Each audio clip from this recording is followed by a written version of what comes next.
There we go. Joe, if you can lead us in the pledge, sir. I pledge allegiance to the flag of the United States of America and to the republic for which it stands, one nation, under God, indivisible, with liberty and justice for all. We can have a moment of silence for the men and the women in the armed forces. Thank you.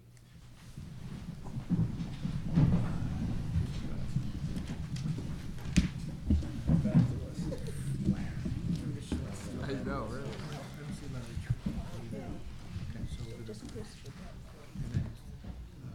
Thank you, Jeff.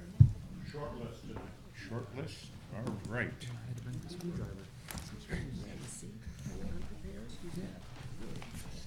Jeff, you're probably gonna hate this. You're only allowed 3 minutes. 3 minutes. You're only allowed 3 minutes, Jeff. And, well, if you stay for the night, then you can have more. I'll never buy you a coffee again. Mr. McBrady, please. Thank you, sir. Good evening, Jeff McBrady, 288 Kent Road. Before I start my little thing here, I just want everybody to understand concerning education. I promote education because the children getting educated are our future. But I still have to say what I have to say concerning money being spent from my perspective, okay? But just know that I promote education because the children are our future, and I agree with that. So I'll start out with, what does the word no mean? Definition is not by all means will I go along with the decision. It's a negative vote or decision, persons voting in the negative. To me, when you do this, you are agreeing with what they want and not what is in our best interest. If we say no, it is showing a total lack of that taxpayers are faced with that you are supposed to be listening to, but do not. Then I'll move on to the word yes. Definition of yes is used as a function word to express assent or agreement. To me, this means that tonight you folks will agree on the Board of Education budget no matter what. That's what I think. Saying yes is going against the vast majority of the citizens in this town, and it will be reflected in a referendum, and they will fail, and again, we will waste more money on a second or a third referendum when if you used your common sense, you would just say no and give them a flat budget. They would survive, and they would adapt, and they would overcome. Think about it. You are taken away from the town budget by bowing down to the people who run the town. If you approve their budget, I have lost all faith in you as the elected officials of this town to do what is right for your constituents who elected you. Now, being deceitful. Having a tendency or disposition to deceive or give false impressions. To me, that means fudging the numbers to get what the Board of Education wants, even if you reduce the budget total. Think about that. Ask yourself why they go from a negative of 91% for salaried non-certified to 1,088% plus for the same position. We have a reduction in the school population of 106 students over this year and this year and the upcoming year, and I could bet you dollars to donuts that next year we will have another reduction. People are leaving this town and the state and the county by the hundreds. Doing a study last year alone, Litchfield County lost 687 residents who pulled up stakes and moved completely out of the state because they cannot afford to pay increasing taxes from the state and their town, which is inflated by mostly by the Board of Education's increasing requests each year. So we move on from deceitful to common sense. That's a sound and prudent judgment based on a simple perception of the situation or facts. You folks have the ability to make sound decisions for your constituents, but when it comes to the Board of Education and their astronomical increases each year, you fail all of us by allowing them to control you at a Board of Finance. This is no way to run the business of the town with so many pressing issues at hand, and if you do not give them a flat budget, this year, then they can live with. You failed New Milford, yourselves, and almost 30,000 residents. Think about this, failure. So I looked at the definition of failure. That's failing to perform a duty or expected action, a fracturing or giving away under stress, and abrupt cessation of normal functioning. When the vast majority of your constituents speak to you as I am doing, and you fail to listen to us and succumb to the enforcement put to you by the Board of Education, asserting their inflated needs and not taking into consideration the needs of the people, you Jeff, become a I've given you failure. 4 minutes. Will you wrap it up, please, sir? Yes, sir. Do all of you on the Town Council and Board of Finance want to be branded as failures, or are you going to stand firm and let them know that we all have to adjust to the needs of this town and not just one entity? I agree that education of children is our future, but wasteful spending is a failure to all you represent. Thank you. Thank you, Jeff. Megan Bird, please.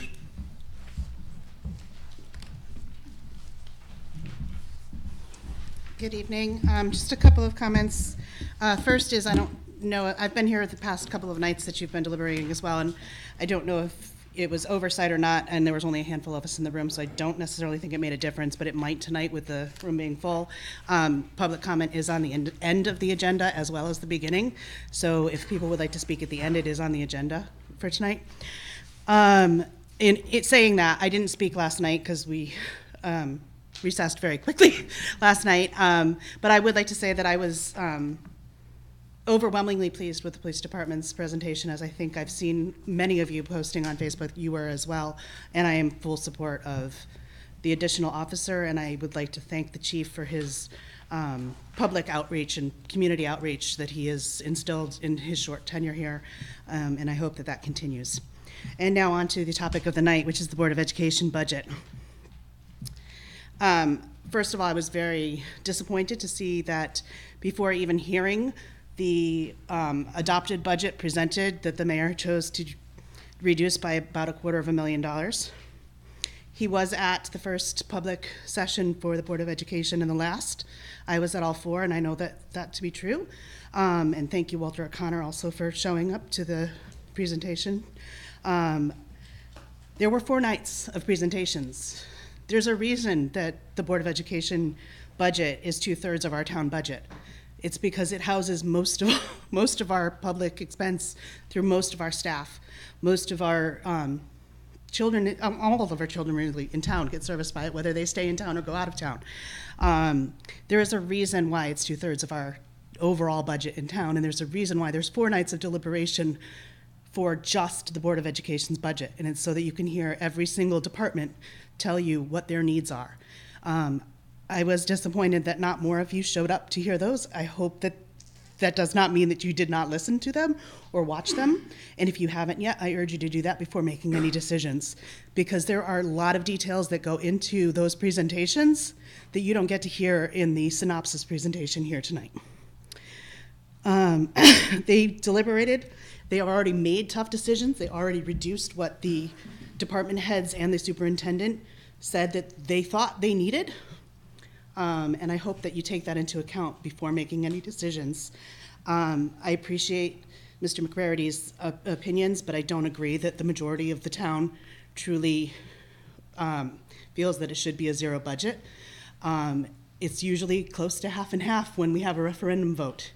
So I don't think that that is 100% accurate, and I think that you need to take that into consideration as well. Thank you. Thank you. Mr. Mayor, that's the end of the list. Thank you. Next, we'd like to move into the discussion of the Gaylordsville, Northville fire departments and Waterwitch. You guys could come up, chiefs.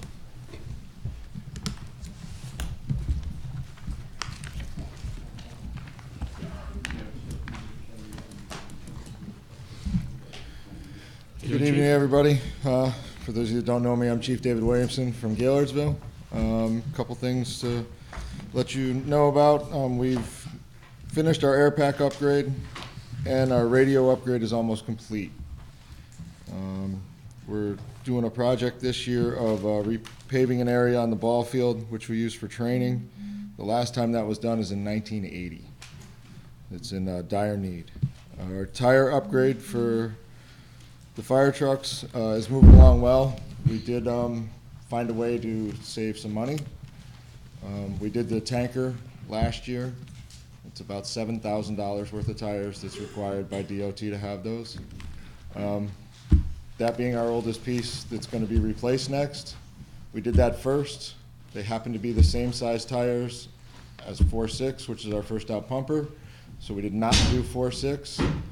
So we will take the tires when that goes and move them to the other truck so that we save $7,000 basically.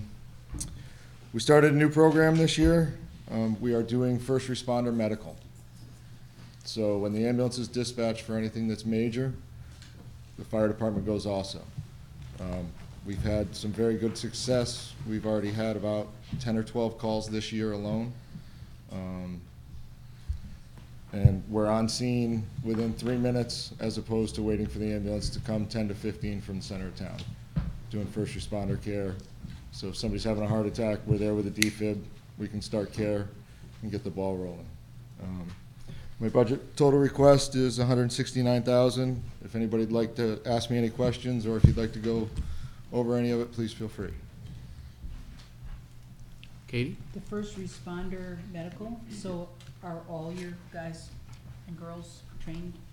We currently have 7 that are trained right now. We have 6 more that are in 2 different classes right now, going 2 nights a week for the next 5.5 months. Great. To get certified. That's another question. Are there any women in any of the companies? Yeah? I don't know. Yeah. You look the same when you're dressed up. That's the point. That's great, thank you. Walter? I assume this is collective among all the departments. The Fire Association, why is the fee down on that? New Milford Fire Association, you're down over $6,000. Yeah, I think they're not, they don't have the requirements to replace a set of tires. Again, we're talking about tires on trucks, et cetera. I don't think we need to replace a set of tires on that. I think that's one of the reasons they are down. So I'd have to defer to them, but I think that is one of the reasons that the association is. Well, I tell you, for repairs, I don't know how you guys do that. $35,000 for truck repairs. Wow. You gotta keep that stuff going. Buy good equipment, you maintain it, it will last for a while. Yep, you gotta keep that going. Okay, thank you. Thank you, Walter. Any other question for Chief? Joe? Well, I guess it's for the chief. I'm just looking at the capital budget, and I see the department entry was $250,000, and the mayor's supported budget's $275,000. So to answer that question was, last year's budget, during the council and board of finance, there was a reduction of $25,000 to their capital. So to keep their capital plan intact, of which they do their vehicles, I made the suggestion to add back the $25,000 to keep them on track for their capital reserve. That's it. Katie? So I noticed in the supplemental there that you have snow plowing, lawn mowing, all of you. Is that something that you could, or maybe you do, contract out to the same outfit, or do you guys do it yourself? I don't. I mean, We contract it out, and I want to say our snow plowing is like $2,000 a year, and it's a contract, so no matter how many storms we get. I got you. He So everybody takes does care the of it. same sort of contracting? He also, for that, when we get toned out, if he hears a structure fire in a snowstorm, he listens on a scanner, he automatically responds, and there's So nothing, you're there's free. no extra for anything like that. So that's our guy that we use. Good. And one last question. Do you, I know we've heard a lot about, I know when your equipment gets older and you need new equipment, and I know there's a high cost to repair, do you ever, I'll say rotate, so that, for instance, when you need a new X truck, the water widge, do you take the older X truck and rotate it up to Gaylordsville, or? By the time they're done with it, it's whooped out. It's, you know, it's, No, I just wonder because our trucks often are sold, right? The used trucks, they're sold. Yes, You- very minimal cost, because they are very.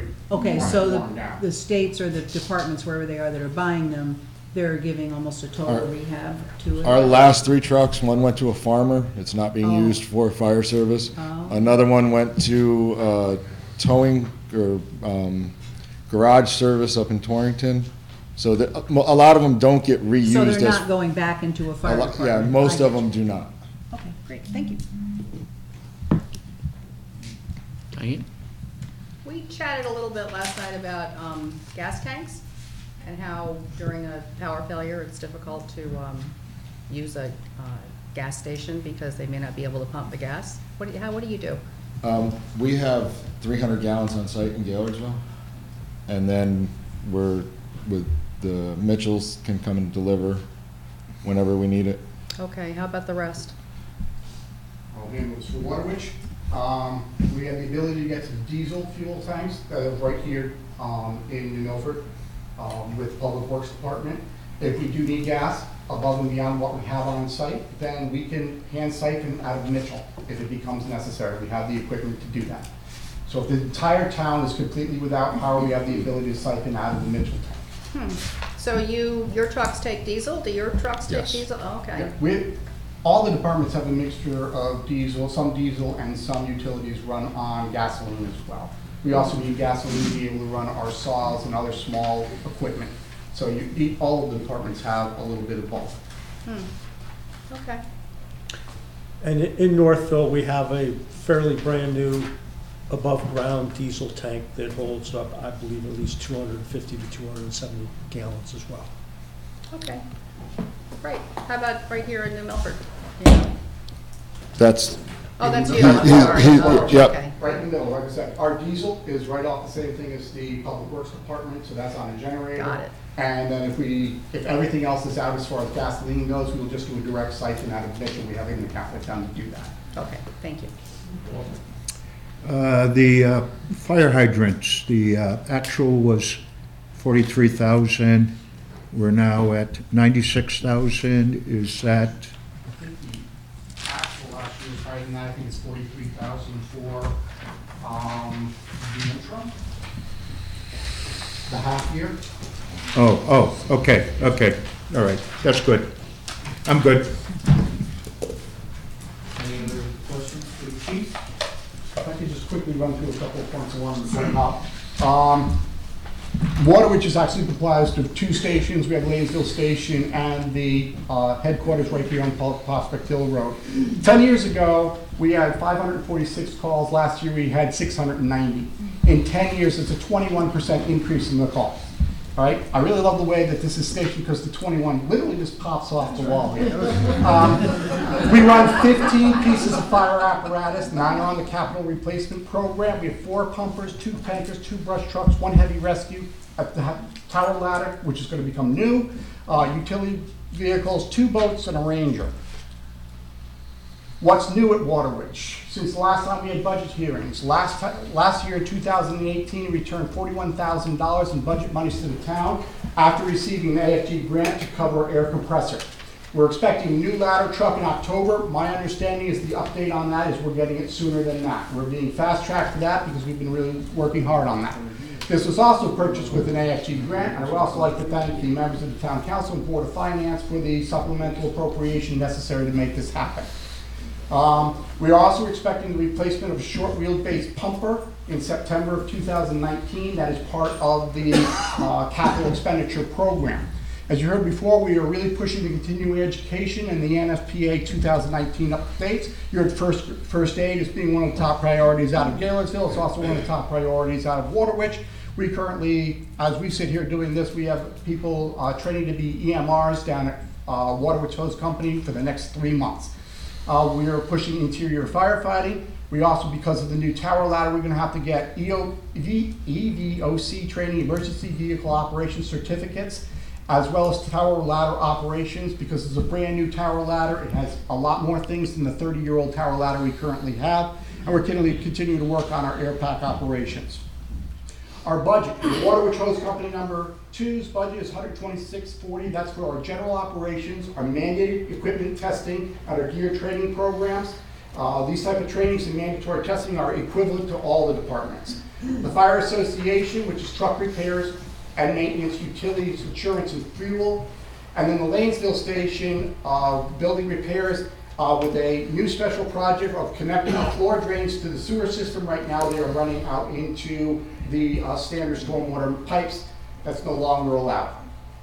Those three groups are the total for what people think of Water Witch Hose Company number 2. They don't understand the differentiation between the Fire Association and Lanesville, etc. That in total runs Water Witch Hose Company number 2 as people look at it. The capital, the sum of $275,000 is requested by the Water Witch Hose Company number 2, Northville and Gaylorsville Fire Departments for the Capital Fire Apparatus Fund. That's where this comes from. This was discussed with the mayor. This is also something that was discussed with Town Council when we met several months ago. There's a $5,000 request for the gas card abatement program for all the fire departments in the ambulance corps. And in the future, just as operations go, we will continue to cooperate with Northville, Gaylordsville, our neighboring town fire departments, our police department, our ambulance corps, and our CERT team. We don't do this in an individual location. We do this all together. All the New Milford Fire Departments utilize what we call an alt-call procedure to better serve the town. I think I'm pretty much pushing the limits on that right now. We had 5 structure fires in 1 week this month already. And that makes it very tough on the individuals. But always remember that when the people of New Milford are having their worst day, we are here, that's when we go to work, right? Thank you for your support if you have any questions. Thank you, Jim. This is for you, but also Dave. So I'm looking through your kind of accounting, and we have repairs, service on your vehicles. You all do that, obviously. Yes. Do you have one vendor who does that for you? Do you take everything to the same place? So like you had $33,000 at Water Witch for repairs and $5,000 for scheduled maintenance, and Northville had $7,000. So We split our stuff up, so it's not like we go to one vendor, like we go to New England Fire or Gowans and Knight. We go directly to Tosi Brothers for tires. That's all built in that number there. okay. So we shop around to find out what the best value we can get for. When you find that, certain though, I'm things. saying you don't all take your vehicles to the guy with the best price. You go, you do your own, you do your own, and you do your own. Each price can be different, depending Because on different- what the truck is, different what it, truck. you know, And so. what's wrong with it? If Well, you yeah, have obviously. a problem with the pump, you can't just send it to a standard auto mechanic because it I has to go back understand. to a fire pump operator. But yes, these turn around, Tosi Brothers, same ones we use. Right, so when you can, you What we do. we do. Okay, and then my last question is, at Lanesville, who's Lanesville? Who- I'll take you? that one. Okay. I'll have something. Okay, I'm sorry, Jim, keep asking you. So you have this $29,680 deal with the floor drain to get the 2 tanks to put together. What's the urgency level, 1 to 5, 5 being it's immediate, 1 being you could wait? Well, you want to take that one? Oh, I thought you were gonna answer it. Oh, he is here. That's a hard one to answer. It's, the stuff they're putting on the roads now for, in the winter time, we rinse our trucks off inside, so we don't ice up the outside of the firehouse. And, the stuff is running into, to grade out and back of the firehouse. So I would consider it that it's pretty urgent to get it into an oil water separator tank and into the sewer. So that's what you're separating, that was my next question. Okay, Yeah. that's the stuff that's sprayed on the roads. Yes. And the reason for that is it's detrimental to the environment or the, I mean, hope not, because we're putting it on the roads. But if you say a fuel tank ruptures or something, you're gonna have 75 gallons of diesel fuel going right out the back door, and you're gonna have a huge expense for cleaning. Gotcha, with that, right, Yeah. okay. So, and this, did you get multiple pricing on this? No, we used the town, I got the price The from town the guy. the town guy, yeah. Okay, so, thank you. And then the oldest part of the Lanesville, this stuff that they're putting on the roads ate up the floor drains, like the cement is coming up, the steel grating is all Really? shot. So, needs quite a bit of work. And then the last thing is, I'd like to take a tour. You Of asked Lane- us about this, I want to do that. Anytime. We've been waiting for. You've been waiting for me? I've been waiting for you, or I know that Paul Szymanski had called us up, he said, we'll give you a date and a time or something like that. Anytime.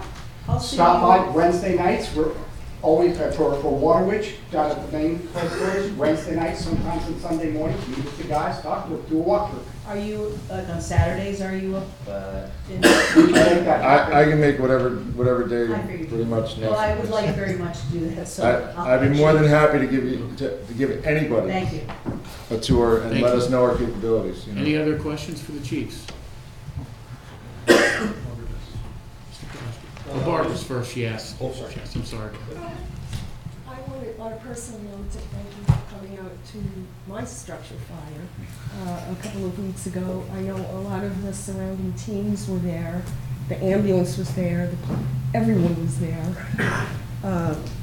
And I looked at your list of gear and requests, and as far as I'm concerned, all of that training and all of that gear is the best money we ever spend. I actually had the opportunity to watch while we're all standing in the street, because you can't get close because it's hot, but everybody came and they geared up and they went in and they took care of the fire. And when these cylinders and masks and all this other equipment is spent, they throw it in on a big tarp, I guess, so nobody grabs the wrong one thinking that it's full.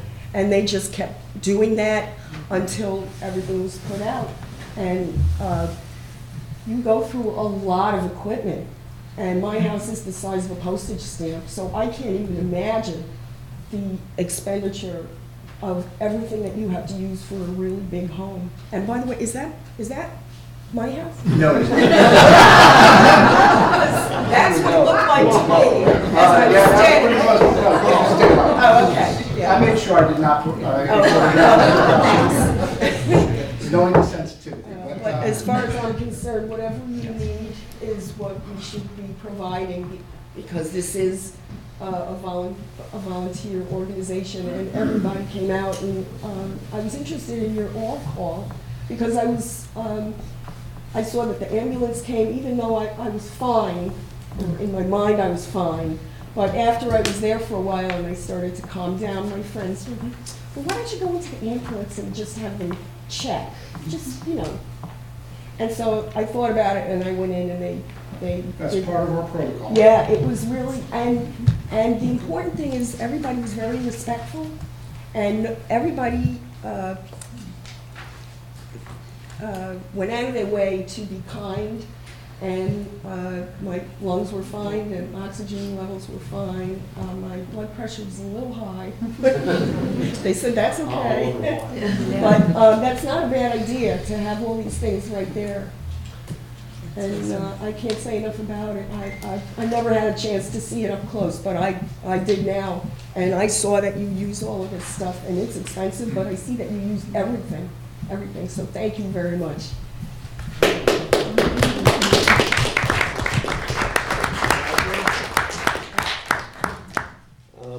Yeah, just a couple questions. First, I'd just like to echo, thank you all for being volunteers, and my hats off to the work that you all do for the town. One thing, and the increase of calls over that 10-year period, I think we've had a significant reduction in population. Any idea why the calls are going up? We're getting a lot of home alarms. We're getting a lot of motor vehicle accidents. These are just, there are more probably monitored alarms out there. It's just the nature of the business now. Yep. It seems to be a constant increase on what we're getting calls for. Okay, that makes sense. The other thing is, on the early delivery of the ladder truck, is that going to create an accounts payable issue? Because I'm sure that means an earlier payment is due from somebody? No, Is the that- town of Milford has already paid for the entire portion of the town that is already involved in that. The rest of it is grant money, and that is all coming out of the AFG grant.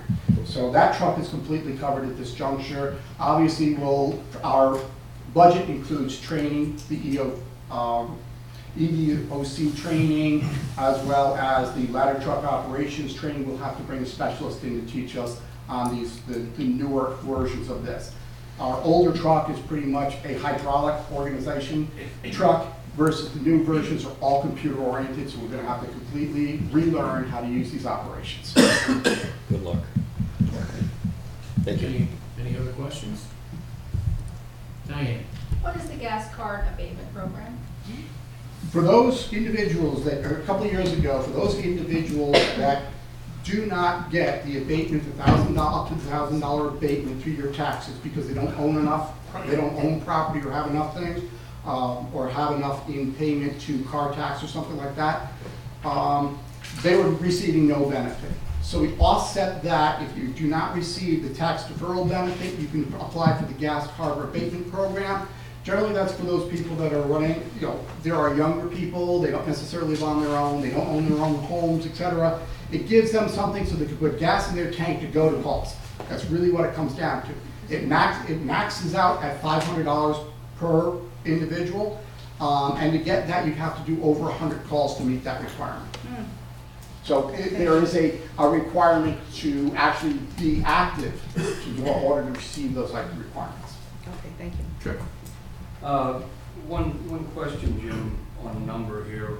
I'm on page 7 on the Water Witch. Okay. You have breathing air quality tests quarterly for $2,500. Is that 4 of those 2,500s in 1 year, or is that over 4 years? No, that is, we have to do it quarterly. So we have to do 4 a year. They're about 500 and change each, for it's $2,500 to do it. Okay, so that's $2,500 is all 4? That's all 4 for that year, yes. Okay, thank you. And we have to, one of the requirements for NFPA is we have to sample and make sure that the air that we're putting into the cylinders that we breathe is reasonably free of contamination.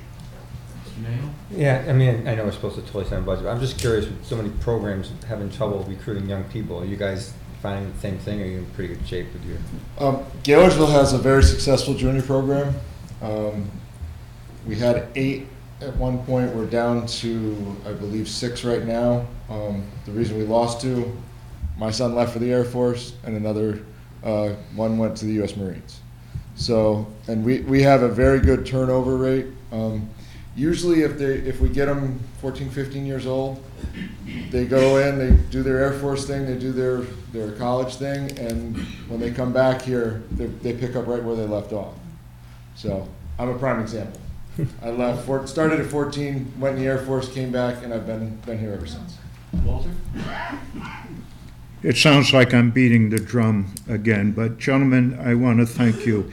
I can't imagine what the budget would be if we had to pay for a full fire department.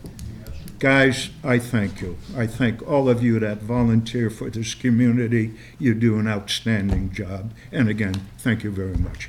Whatever you need, I'm for it. You're welcome, I'll pass that on to our members. Yes. Thank you. Any other questions from the council? Anybody have any questions pertaining to Northville? I know we've been bouncing between Gaylordsville and Waterwitch, and our budget is fairly austere. It's basically what we need to open the doors. We do things a little different than the other departments. We do a lot more work on our property ourselves. We do a lot of, again. That's what I'm saying. What you need, I vote yes. Chief's car. No, I do not want a Chiefs car. Any other questions for the chief? Chiefs, it's been said time and again by our membership here, but the town wants to thank you guys and your members for everything you've done. And I know firsthand. Here, here.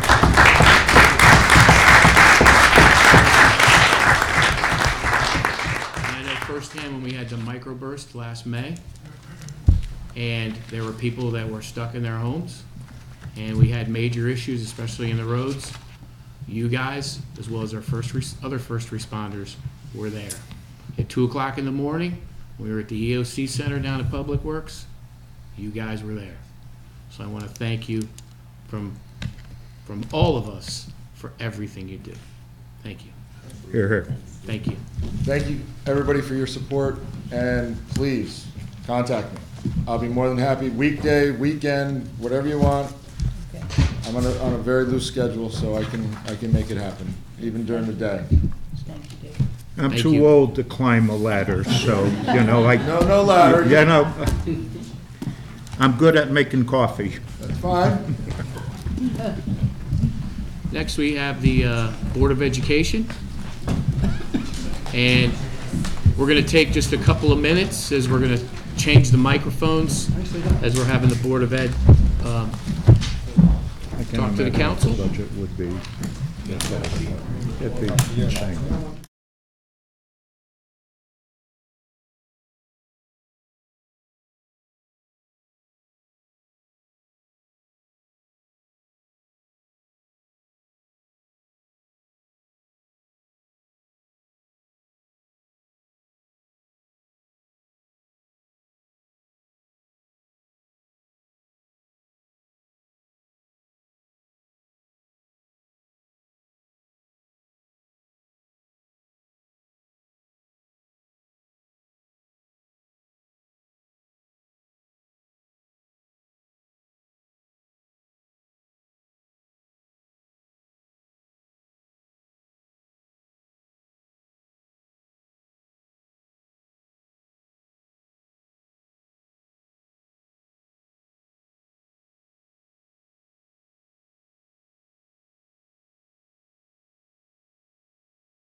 Thank you very much for having us. If I could have everyone's attention. Yeah. If I could have everybody's attention. Mr. Lawson. Mr. Mayor. Mr. Tracy, thank you guys for coming, and the rest of the Board of Ed that have come tonight to present to the Town Council and the Board of Finance. And we appreciate you guys coming in and talking with us. And Mr. Lawson. Okay, I'm just going to make a very brief statement. Dr. Tracy will be presenting the proposed Board of Education budget that was reduced from the superintendent's budget earlier. And then after that, we can entertain any questions which you may have.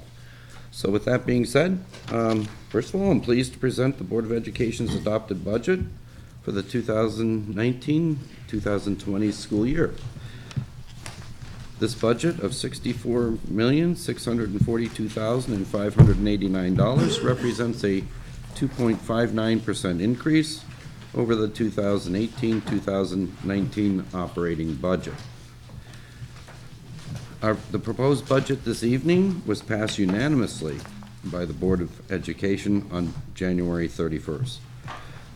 The percent increase includes contractual and medical insurance increases, as well as financial offsets created by staffing reductions. The Board of Education, in conjunction with recommendations from Dr. Steve Tracy, interim superintendent of schools, made budget reductions through aggressive negotiations, staff reductions, and efficiencies prior to our budget adoption meeting. This budget keeps in mind the financial health of the town and the demands of delivering a quality educational system in the 21st century. I do believe that I included a 5-year capital plan for you. Should have been in with your budgets. This 5-year capital plan outlines the expected upcoming costs to maintain our facilities and equipment necessary to meet the needs for the students of New Milford. Dr. Tracy? Okay, thank you. I don't know if the fire folks are still sitting behind here, but I wanted to also thank them. I had the occasion to call on their services for a fire, chimney fire, when I lived up off of Chestnut Land Road, and very happy to see them arriving as quickly as they did. Like their slide said, on our worst night, they were at their best, so that was great. And I thank the members of the council and the Board of Finance for hearing us tonight, and Mayor for spending a couple of nights with us as the Board of Ed worked their way through all these numbers, so that's appreciated. I also want to thank our Budget Director, Anthony Giovannone, who's here tonight. He did the heavy lifting and all the arithmetic to make this document possible, and I also want to take this opportunity to congratulate him on a very positive audit that the school board received recently, along with the town. My administrative colleagues and our principals are here tonight also to pitch in if needed. But I wanted to take a few minutes to just walk you through some of the highlights. I know you've seen the document, but I just wanted to hit some of the highlights of our proposal. I guess I'm here as the interim superintendent for the school district, so that makes me somewhat biased when the question of assessing quality and allocating quality to schools. But I also think it's important to recognize this is a community resource. Whether we have children in the schools or not, we don't say in this country, Mom and Dad, if you value education and you can afford it, you go ahead and buy that for your kids, and if you don't, well, that's okay too. We don't do that in this country because we know we all have an interest in citizens who are educated, who know how to participate in the life of the town, who know how to obey the law, earn a living, pay taxes, all that stuff. So that's why it's a community funding obligation, because it's a community opportunity. And for anybody who's a homeowner, even if I may not have children in the schools, one of these days I may want to sell my house. And if the people looking at my house have kids, any realtor will tell you their first question is going to be, what about the schools? So we all have an interest in making this work and doing it in a way that is responsible and efficient because we also pay taxes. I'm still paying taxes in this town after all those years. So here we go. Let's start by looking at the children. That's the point of this whole exercise. This is our enrollment by grade level for the current year and projected for next year.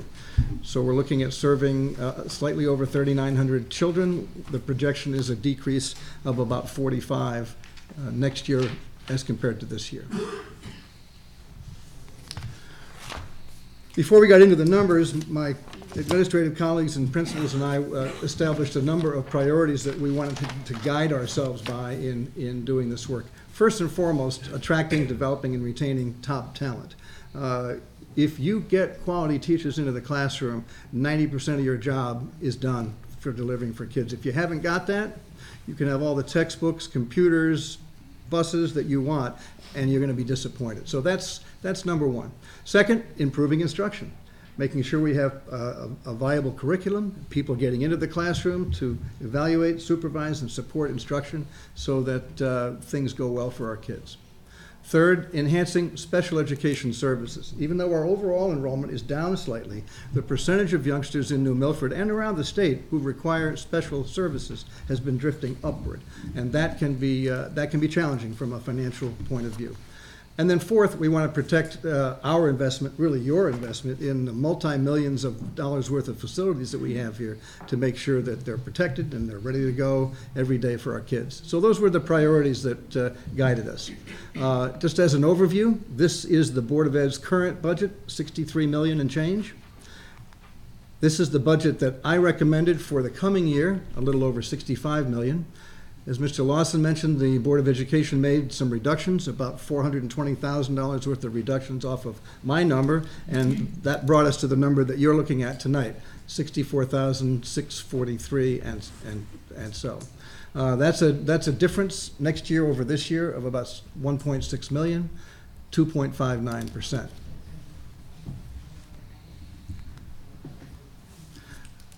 I want to take a look at Board of Ed increases over the last 10 years. I think it's important to see this budget in that context.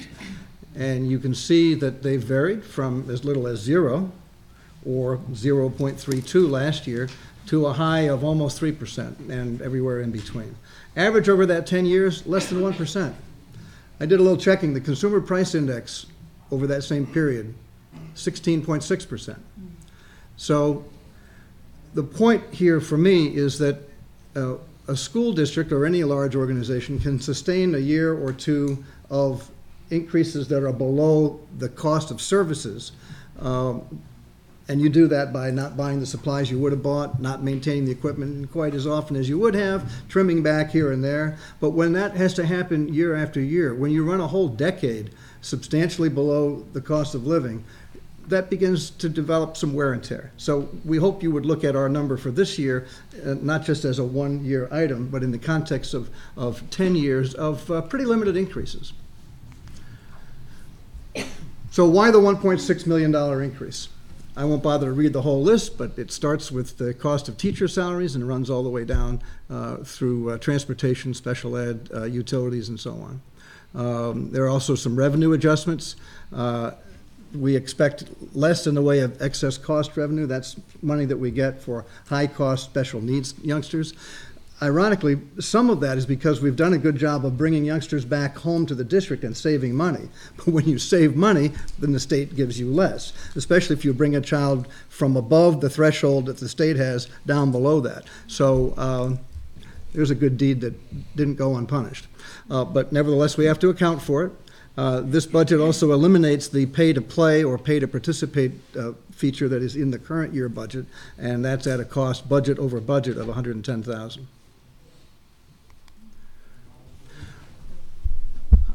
With reference to taxpayers, I just want to remind people, as much money as we're asking for, that if you line all the 171 towns in this state up from top to bottom in terms of per pupil expenditure, New Milford ranks 151st. You're only going to find 20 towns in this whole state that spend less per pupil than we do here in New Milford. And yet, we have a district that for years and years has had a reputation of providing excellent services for its youngsters.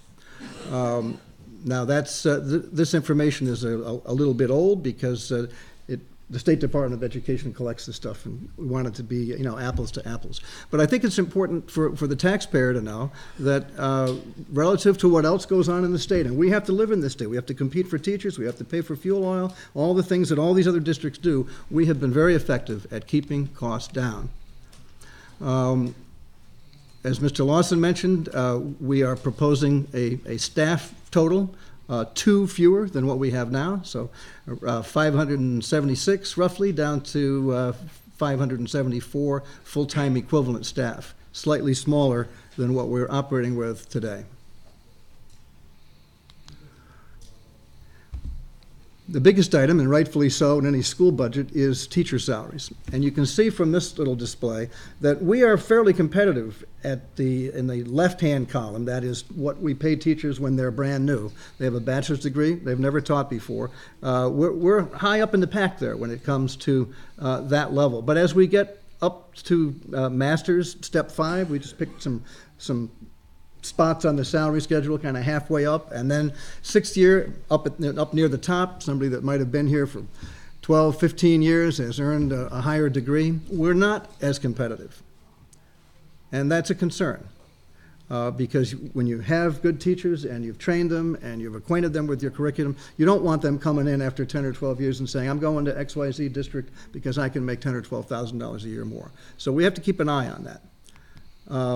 For teacher salaries in this coming budget, we negotiated with the New Milford Education Association a 3% increase next year over this, and that same increase for the year beyond, fiscal 21. Very much in line, if you look at what's happening in other districts around the state, very much in line with what other districts are doing.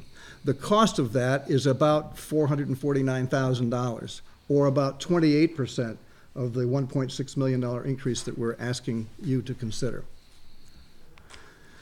As I mentioned, these raises are similar to other districts, and that's part of the challenge where people sometimes ask us, well, why did you agree to 3%? Why didn't you try for like 1%? If you go too low, of course, in a binding arbitration state, you then end up in binding arbitration. And if you say 1 and they ask for 4, you might end up with the 4. And so you have to look at what's happening around you and make a competitive, good faith proposal, and that's what this board has done. Next, a little bit of detail about how this all plays out at the school level.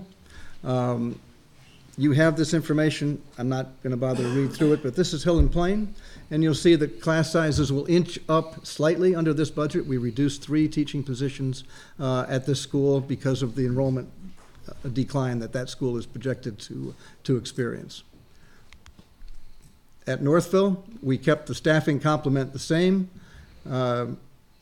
Enrollment is expected to go up by a dozen or so. And so, as a result, class sizes will inch up just a little. Still well within the contract limits and the guidelines that the board has established. And the picture at Sarah Noble, again, maintaining the 36 sections that we now have. We're also adding an English language learner teacher here due to the increased number of youngsters who come to us not speaking English. That position appears in the Department of Instruction budget, but will be located at Sarah Noble to meet the needs of those children. And I've had a chance to meet some of the youngsters that fall in this category, and I think if you were to meet them, you'd be very sympathetic. Coming from another country, not speaking the language, having no friends, not knowing what's going on, you really need someone who can be your base of support and help you start figuring out how you ask basic questions so you can function through the day, and then get to the point where you can start to participate and compete in the classroom. At Schaghticoke, we're looking at a decline of about 47 students. We're not making any staff changes there. I did think about it because the school is projected to be smaller next year than this, but we have those of you familiar know that we have a team structure at the middle school where youngsters share a group of teachers in all the subject areas. And so when you want to reduce the faculty in a middle school, you pretty much have to do it by teams. So you either take out the whole 5 people on the team or you don't. And it was my decision in consultation with the principal to leave this alone. But no staffing changes at Schaghticoke. The high school is projected to be a little larger next year, 1,354 youngsters. The net change here is 0, but we're eliminating a tech ed position, and we're adding a bilingual teacher that is also, because of enrollment, of youngsters who don't speak English. And by state law, if you have more than 20 youngsters who speak any particular language, in this case Spanish, you're obligated to provide a bilingual program. So we're meeting that obligation. I mentioned that the Department of Instruction will be, from a budgetary point of view, housing the ELL teacher that's going to be at Sarah Noble. No other personnel changes there except for that teaching position.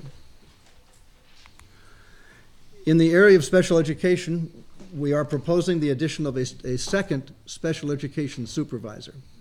And I'll explain a little bit about that. As I mentioned before, our special education enrollment has been increasing steadily, slowly, over the last several years. Right now, we only have 1 special ed supervisor, and that person is confined to the high school. With this proposal, we would add a second supervisor that would give us coverage pre-K through 12. 1 would cover pre-K through 5, and the other person will be asked to cover the middle school and the high school. And that way, we have someone who can support teachers, who can observe, who can help with PPT, planning and placement team meetings. I promised I wouldn't use too much jargon tonight. Planning and placement team meetings, and the myriad of programmatic and funding issues that come up around special education. I really see that as a direct support to principals and teachers who otherwise have to kind of scramble and deal with these things on their own. No other staffing changes in the special education arena. Department of General Administration, no changes in personnel. We're allocating about $8.57 million for employee health care.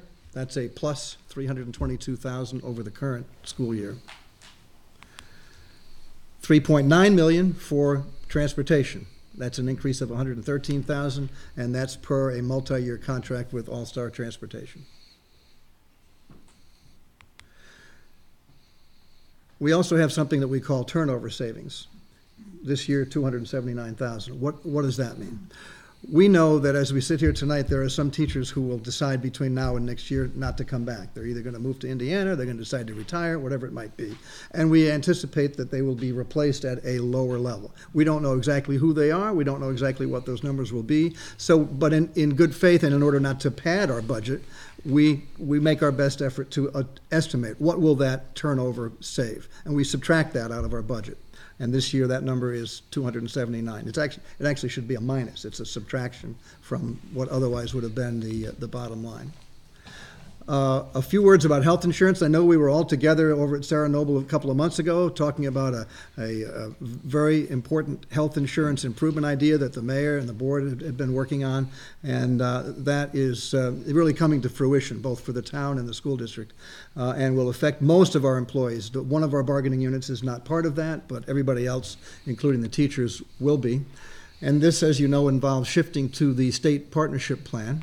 It'll maintain the quality of coverage. Our union folks have examined this very carefully to be sure that's the case, and it will allow the Board of Education to avoid over $740,000 worth of costs that otherwise would have to be in this budget. So a lot of credit to board members and our finance people who work with the town, work with the unions, work with our insurance consultant to get us to this point. Facilities, no changes in personnel. We're looking at an increase of custodial and maintenance expenses of about $95,000, and that's in three categories. $26,000 is anticipated utility cost increases, $57,000 for salary increases, contractual increases for 47 employees in that area, and then another $12,000 of non-personnel increases.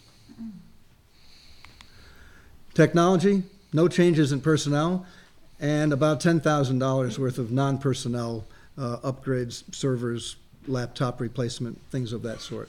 And that's for the whole district.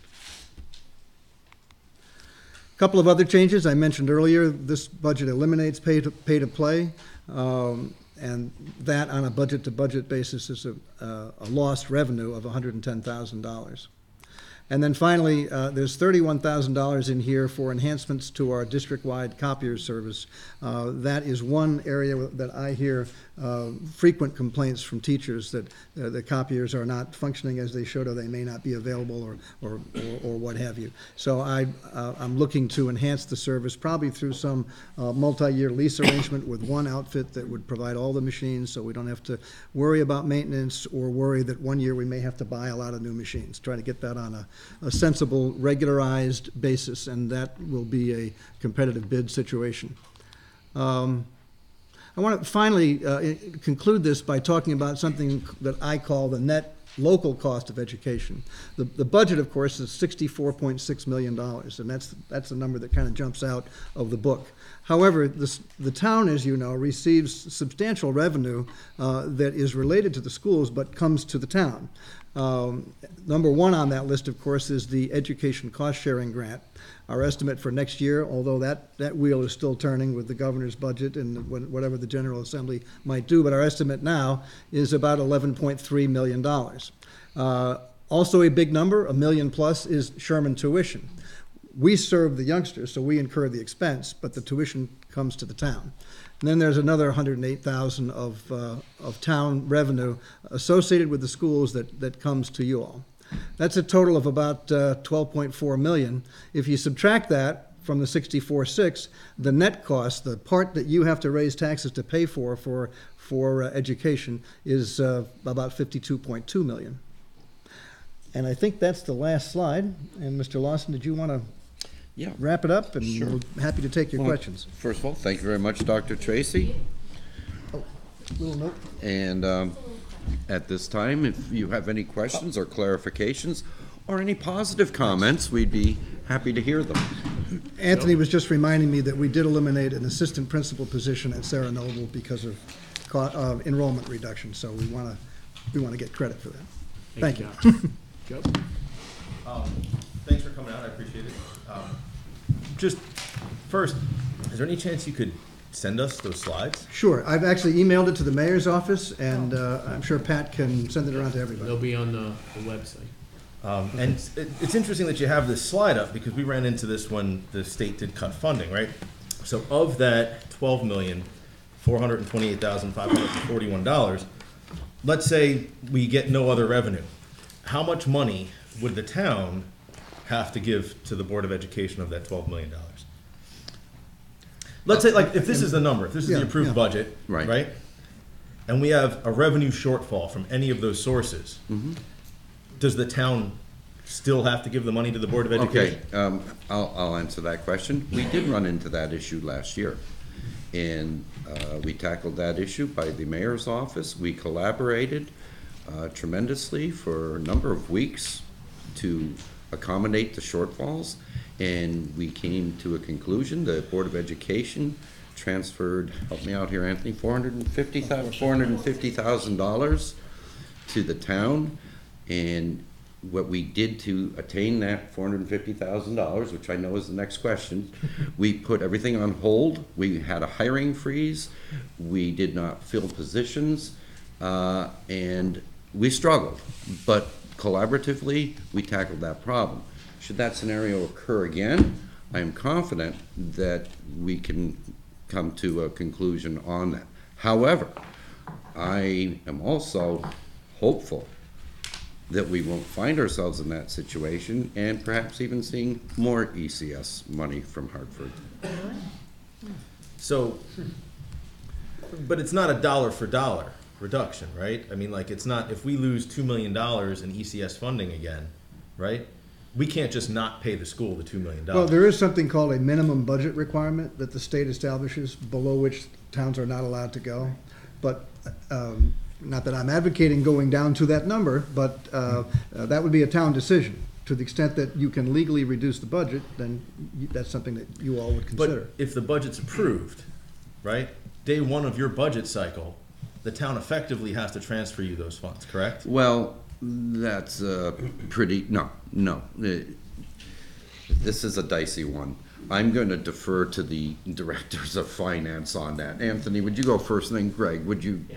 On a cash basis, the town does fund the Board of Ed the money to fully fund its budget. Day one. Day one. So day one, we have to make sure that we have those funds available, and then any reduction from that is negotiated between the town and the Board of Education. Well, that's the method that this town uses, but Joe, yeah. last year we reduced, the state reduces over $2 million. Is that from all sources, Mr. Mayor, or just for education? ECS alone was 1.9. It was 1.9 ECS. So as we sat down and negotiated together, because it is a partnership, because it's the same stuff. The Board of Ed gave how much? 450, and the town absorbed the difference. Because we did not want to go below the funding of the operations that way. So we all agreed, which was agreeable to the council, Board of Finance, Board of Education, all together, to work together through that reduction in state revenue last year. All right, so off of that, the pay-to-play, that was something that was new last year, right? Right. Did we see any difference in student participation or anything like that by instituting the pay-to-play? Was there like students that were unable to play sports or participate in band or participate in any of those activities? First of all, I'll get the numbers for you, but one of the things you said, what we can't measure is what children would have participated in sports. We don't know that number. We don't know what the family conversations were. We have absolutely no idea of finding that out. However, yeah, Wendy, would you? We have a seat here? We have all that data for you. So the participation numbers that we had through the fall showed a decrease in participation of about 41, and that's across cross country, field hockey, football, boys soccer, girls soccer, swimming and diving, volleyball, and cheerleading. And those were students that had participated in these events the previous year. In 17-18. In 17-18, but they did not participate this year. They're just the numbers for the 2 year. The kids might have. Well, you can't tell kids graduated. Right. Yeah, but it was just the total for the 1 year and the total for the next year. But we didn't track to see which students in particular were unable to play the second year over the first year. I don't know. Because that would be I mean, even without their names or whatever, I would like to know if there was actually specifically an impact where, you know, that would justify a reduction of 100. Mm-hmm. Students who played last year and chose not to play this year, even though they're still here. Because that would be a definitive, you know, that would be a definitive answer to my question, right? If, you know, student A definitely played the previous year and then the next year didn't play, right? That's saying that, yes, this instituting pay to play has a direct result. But if we lost 60 students, or if the track and field team, saw a reduction in that number, where the previous year there weren't those students in track, if they were 11th graders and they weren't in track and field, right? And then in 12th grade, they also weren't in track and field, right? That's no effect, right? So I would like to see if there's any way that you could find that, because that is an interesting One other point. thing under that, There's yeah. also several Yeah, different yeah. components to that, is that the in the pay to participate numbers, also our enrollment is down, that's a component. We also have on the free and reduced lunch, there is a cost, correct, for paid participation. And we, at the, when pay to participate was introduced, you'll see the line item in here, the revenue of 110,000, and the board had changed that because they had adjusted the fee. So now the revenue adjustment on that was approximately $64,000 that we had expected. Right.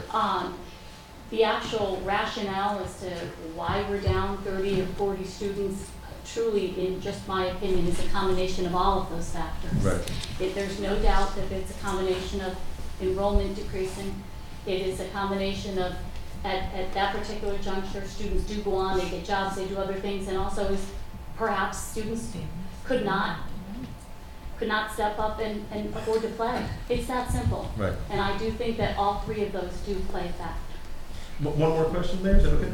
All right, so just one more question, and this is the turf field, right? The turf field at the school. Who manages the use of the turf field? Is that the Board of Education or Parks and Rec? You guys do. Now, do you accept fees? Yes, here's how it works. There are two fee structures for the turf field. Basically, you're looking at a roster fee, as you all must be familiar with, especially in sports. You have a roster fee, which is charged. And that roster fee is deposited into there's a turf field munis account that has been set up for replenishment. Right now in that account, there's currently $54,000 in that account, of which $50,000 was deposited by the Board of Education and another $4,000. We have $54,000 in the turf field account currently. Some of that is from roster fees.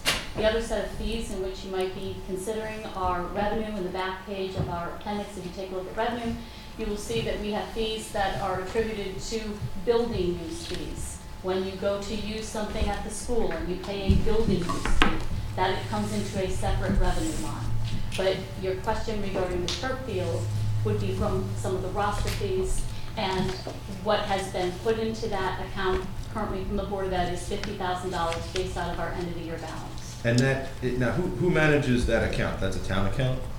Yes. That's on the town side. So you actually, that $50,000 doesn't get deposited into a Board of Ed account. That actually goes straight into a separate. It was a collaborative effort. I mean, I'm sure Mr. Ossipo can say that it's designated as a separate number. Yeah, that project under the capital. that is a dedicated account. It is a separate account with a separate line item with a separate account number specifically for the turf field. Is that fair to say? That's correct. Thank you very much. And I would, I know that in your mayor's proposed budget as well, there's another $50,000 contribution, which I hope you would consider in continuing our partnership to maintain those fields properly. We're running out of time. They're several years old already, and we want to ensure that our town resources are well maintained. So thank you, Mr. Mayor. But that did come out of our end of the year balance. To be totally transparent on that, you're not going to see a line item for $50,000 in the Board of Education budget, because we when it came to our end of the year balance, the board made a conscious effort of saying, let's start funding this. So if you're looking for it. No, I was looking just for it in the wanted to revenues. be I didn't see it. That's why I was curious. Mr. Dale. Just, and not much time, but the subject of sports participation has come up, and it's something that we've talked about, and hopefully we've talked with some of the Board of Ed members and myself and a few other town councils. Something we're going to address after budget time for the actual reasons, because it could be pay to play. There's a whole host of reasons, and I spoke with the athletic director about it, and he's got some ideas, and it's something that we want to address because the numbers are way down in all the sports. So they're barely having cuts anymore because there's just not enough kids being cut. It's not a good trend, and we don't know if it's all pay to play or it's a lot of other things. I wasn't bashing. I just wanted. No, it's not. It's sad. It's just not a. It's not a good. I can assure you, this was a budget that was passed the board 9-0. There's definitely No, bipartisan this isn't even a support. budget item. I don't even think it's a money thing. I think it's just, we have to figure out why kids aren't participating. And it's, Very good. I'm not blaming anybody, I just would love to get to the answer of it. You know, it's like coach, and we're not getting enough kids out. I Any other understand. We're not the only school district. I know. Mr. Lawson, you mentioned in your opening statement, in terms of some reductions were through aggressive negotiations. Mhm. Could you expand upon what that was? Was that the healthcare? Healthcare is definitely part of it, absolutely. Okay. And the other aggressive, I would term them as aggressive negotiations, over the years, not necessarily this year alone, are negotiations with the various bargaining units, which again, do overlap with the insurance. So that's what I'm referring to there, and I hope that answers your question. Yep, definitely, thank you. You mentioned one of the priorities was investment in facilities. And I think you've got a fairly substantial facilities team. Yeah, 47 people altogether. Yeah, beyond normal cleaning and normal maintenance, what sort of expertise do you have in that team in terms of other investments, larger maintenance tasks in buildings? Yeah, I think our director, Mr. Monrette, is here someplace, and... Are you talking about specialties like an electrician or something like that, or? Well, no, I mean, if, with roof problems or other kind of out of the ordinary kind of things. If I could answer that real quick. One of the things that we did do is we're working together in partnerships for some of our oil tanks. So we've learned some lessons. So one of the things as we've been working through those is we're gonna create a building committee that will be responsible with people's, who's in this town, that have a construction. lot of experience Right, in right. construction and structural engineering and that. We're gonna put that together. That'll help both the town and the Board of Ed as we're going through these big projects. That's what I'm getting at. Oh, okay. Yeah, Can we- definitely. Other areas of the town. As help? the mayor said, we definitely have analyzed some of our building projects, present and past. And even with past ones, the amount of time that it takes away from your personnel. So we discovered, well, when we built the high school, we had a building committee. And they are the liaison between, all the boards here we have represented tonight. Okay, great, thank you. I'm sorry, just a couple more. I know the overall student population is going down and has been going down for some time. The one chart you had there with, that showed the 0.95% Right. increase in budget, it would be Yeah. nice to have another column on what the students. Sure, we can do that maybe for would you. be. But the special ed population is rising. Yes. That's right. And that is determined generally within the district, if. Yes. So within the district, they Yes. decide someone needs special ed Correct. services? Okay. Can I just add one note there? Absolutely, yeah. And one of the, it sounds like we are having an increase nationwide. Well, quite frankly, we're much better today. We are much better at identifying special needs than we were 10 years ago, 20 years ago, and certainly 30 years ago. Just an example, autism. Before, just several years ago, you were autistic. That was it. That was it. But today, we can now identify and provide the proper services, individualized, for the students necessary. And I'm just going to check and see if I said that correctly. I did, okay.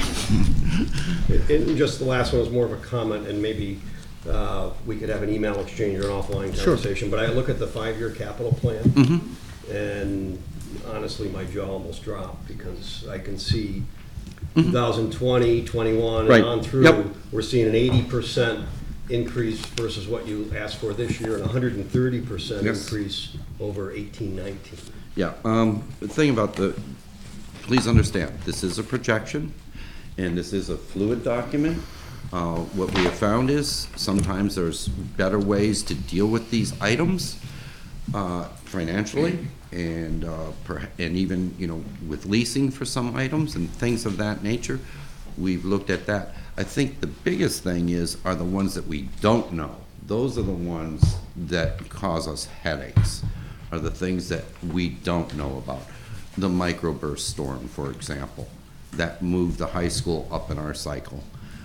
These are the types of things that can, hopefully won't, throw that off. Thanks very much for your. You're welcome. Thank you. Walter? Yeah, I was just curious, on the teacher pay scale, what's the median salary? If you don't know it off the top of your head, you can email I'm going to it. and see if we do know that. For the MA step, master's step 8, it's 64,279. Of the entire teacher population is what I meant. That's smack dab in the middle of all the steps and Okay, grades. so it's still right up there, okay. That's the only question I have. Thank you. Katie? Thanks for the very thorough. I noticed that the maintenance supplies stands out because double digits, 26%, 23%, 26%. Do you have a Can you- contract with a particular vendor to buy these? And did they just change their price, or are you using something different? There might be two answers to that question. So what page are you referencing, You can please? give me one. 63 to start with. It's all broken out, but that is just, it's so high and so, $4,000, $4,000. I just wonder if you're using something. I'm sorry, Katie, I'm still trying to find it. Okay. What, is it at HPS, NES, or SNIS? On page 63 of Yep. your facilities tab. You can, Oh, you're- Maybe we've got two different page 63s. Is yours updated? This is what I've got. hey, get the math teacher out here. No? Okay. It's on, the booklet, the tab says facilities, and behind that is a page 61, 62, and 63.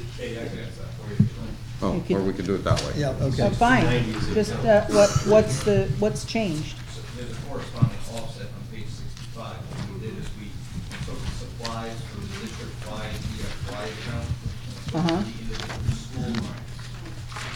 But overall, there was actually a reduction in supplies for the year. The overall And where do I see that you have, it says 0, so that, okay. It was a minus 29%. And then, I see that one too, If you- okay. If you look at maintenance supplies on page 65, for example, There's a negative minus 9,000, minus Okay. 29%. Okay, and then the groundskeeping supplies, 200% increase on page 65. Okay. Did that also get, That's right, same situation. is that balanced out? That's right. Yeah, if I could just interject here, if I may. You will find many, quote, eye-openers where myself included. I would look at this budget and say, whoa, there's like a 200% increase. That's unacceptable. But upon, and thank you very much for bringing this up. Anytime. And, but we have other examples. We asked that during our deliberations too. As it turns out, we want to fine-tune our expenses per building. So, Okay. whereas they were all lumped together before in many cases, so we're breaking it out. Okay, so I'm we- just gonna ask, the rest of my question was, do you now, or are you considering some sort of contractual purchasing of all of this, since you've gone to this trouble? And I'm sorry, I missed that on that last page. But is that part of the deal to bring those costs down in general? That's right, we're always looking for cost-saving initiatives with our supply vendors, whether it's hand soap or. Good, thanks. Whatever it is. Great, thank you, Kim. And the increases for facilities overall between maintenance and custodial, Dr. Tracy had on one of the slides, the total increase was $95,000 for facilities and custodial together. And 26,000 of that is for utilities, 57,000 of that is contractual salary, and another 12,000 is for increase in supplies. So if you see individual lines that are up or down. Right. there So overall, the corresponding supplies is what I was asking, that's just Yeah. 12,000. Mhm. Yeah, Exactly. Just 12, but Yeah. you have a lot of buildings, I get it. Okay, thank you. Okay, thanks. Mr. Confortini? So actually a couple things. I saw in there it said tech ed. What do we exactly classify as tech ed? Is it just like computer class, or is there more to it? I'll ask either Mr. Corporal or Mr. Brewer here tonight to describe, that was we had three of those positions this year, and you're referencing one of the slides that said The decline, yeah. And I can describe that for us? Oh, pardon, yeah. Tech Ed, specifically at the high school, refers to our wood shop and our drafting classes. And through enrollment and course selection, there wasn't the need for the third teacher. We have currently one teacher that's in the drafting room, and we have one teacher that teaches 5 classes in the wood shop class. Okay, so that answers that then. So we still do have wood shop then at the high school. The scatter group does not have. We do have it at the high school, that's correct. Yeah. We have 5 sections.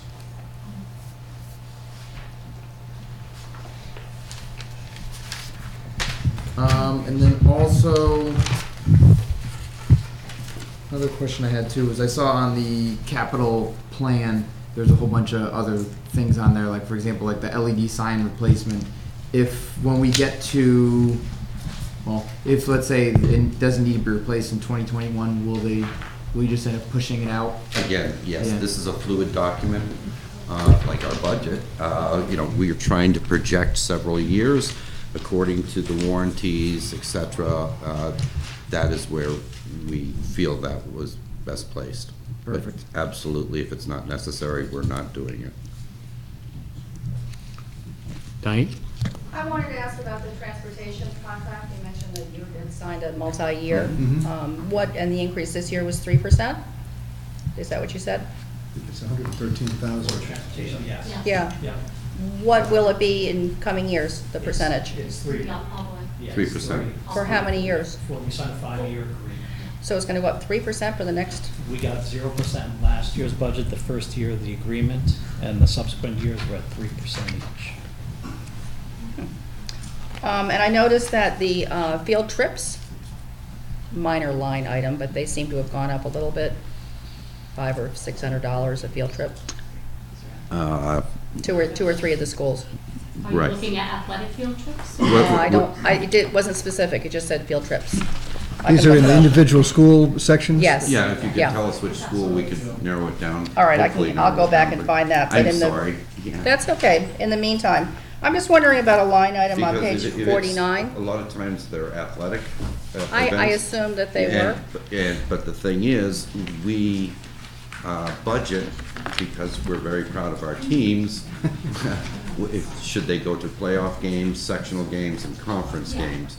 So we do put that in the budget, with hopes that we will definitely have to use those expenses. Completely understand. But we'll check that out and get it back to you. I'll look for it while you're answering my next question, which is on page 49. Mhm.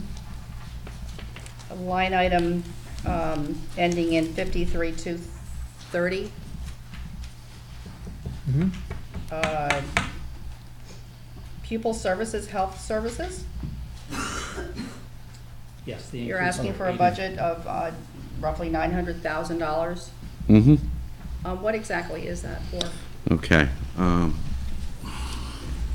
have the answer. Oh, you do? Yeah. Okay. The increase there of 8,400 is for more evaluations that are scheduled to be done, and Mrs. Olson can fill us in a little bit further. So which one is It's in PPS on page 49. The 897, 382? Yes. Those are all of our contracted services for autism, for developmental disabilities, all of our outsourcing, all of our independent evaluations. Most of these are mandated by law that we have to have them under IDEA. So it's a combination of all of those types of services and supports for students. Okay, and while I'm looking for that number, it's in here somewhere. I thought I had heard a number of years ago that you had a contract with a substance abuse organization. Do you still have that? Are you referring to counselors? I believe it is counselors, yeah. Okay, yeah. Yeah, I think, Years ago, I believe there, we contracted with New Milford Hospital for a part-time substance abuse counselor. That was, I want to say 15 years ago. And in our budget, we do have a substance abuse counselor. Mm-hmm. And you no longer have that? Correct. Okay, I was looking for it and I didn't find it, so yeah. Okay, thank you. I'll come back to the other question. absolutely. Yeah. And if not, you can email it to Dr. Tracy and Yeah. we'll get on it. But I'm assuming that even if it's field trips, you know, for the athletic department or for Mhm. something else, that it has something to do with the contract increase for transportation? We'll check that out. It Yeah, could be the contract, or it could be an additional trip or two, or something. Right. Okay, all right, thank you. I know we have I know we outplace a lot of students for special needs and whatnot. What is the cost that we pay to outplace them, and is there any way we can, instead of outplacing them, keeping them in-house, and what would it take to do that? Well, I'm going to Is it worth it? give a partial answer, and then we do have a program that I'm particularly proud of that was initiated by Mrs. Olson, and I'll have her explain that to you. Dr. Tracy touched upon it too. So what we have to do it by law. Okay, first of all. Outplacing. Yes, many we have no choice, period. For privacy issues, sometimes, they're demanded, and we simply have to do them. But we also, as Dr. Tracy mentioned earlier, the state of Connecticut for special ed basically has a very high, I term it as a deductible, okay? So for argument's sake, we have a $50,000 deductible. Once we reach that deductible, the excess amount, now this is where it starts getting tricky, we're dealing with the state again. We're not reimbursed 100%, so if let's say we spend $100,000, well, $50,000 of that is deducted already. So we're spending $50,000 in excess, but it's not 100% reimbursable. I believe it's around 70, 75? It varies, but my point is, however, I'm now going to call on Mrs. Olson to explain the transition. The ESS program? Yes. We have a program at our high school, actually, Mr. Shagru can speak to it too if you'd like, but it's a therapeutic wraparound program, and it keeps many of our students in district. And when we started the program 3 years ago, we actually brought students back in therapeutic settings. It's a wraparound service, so it provides services and supports for families.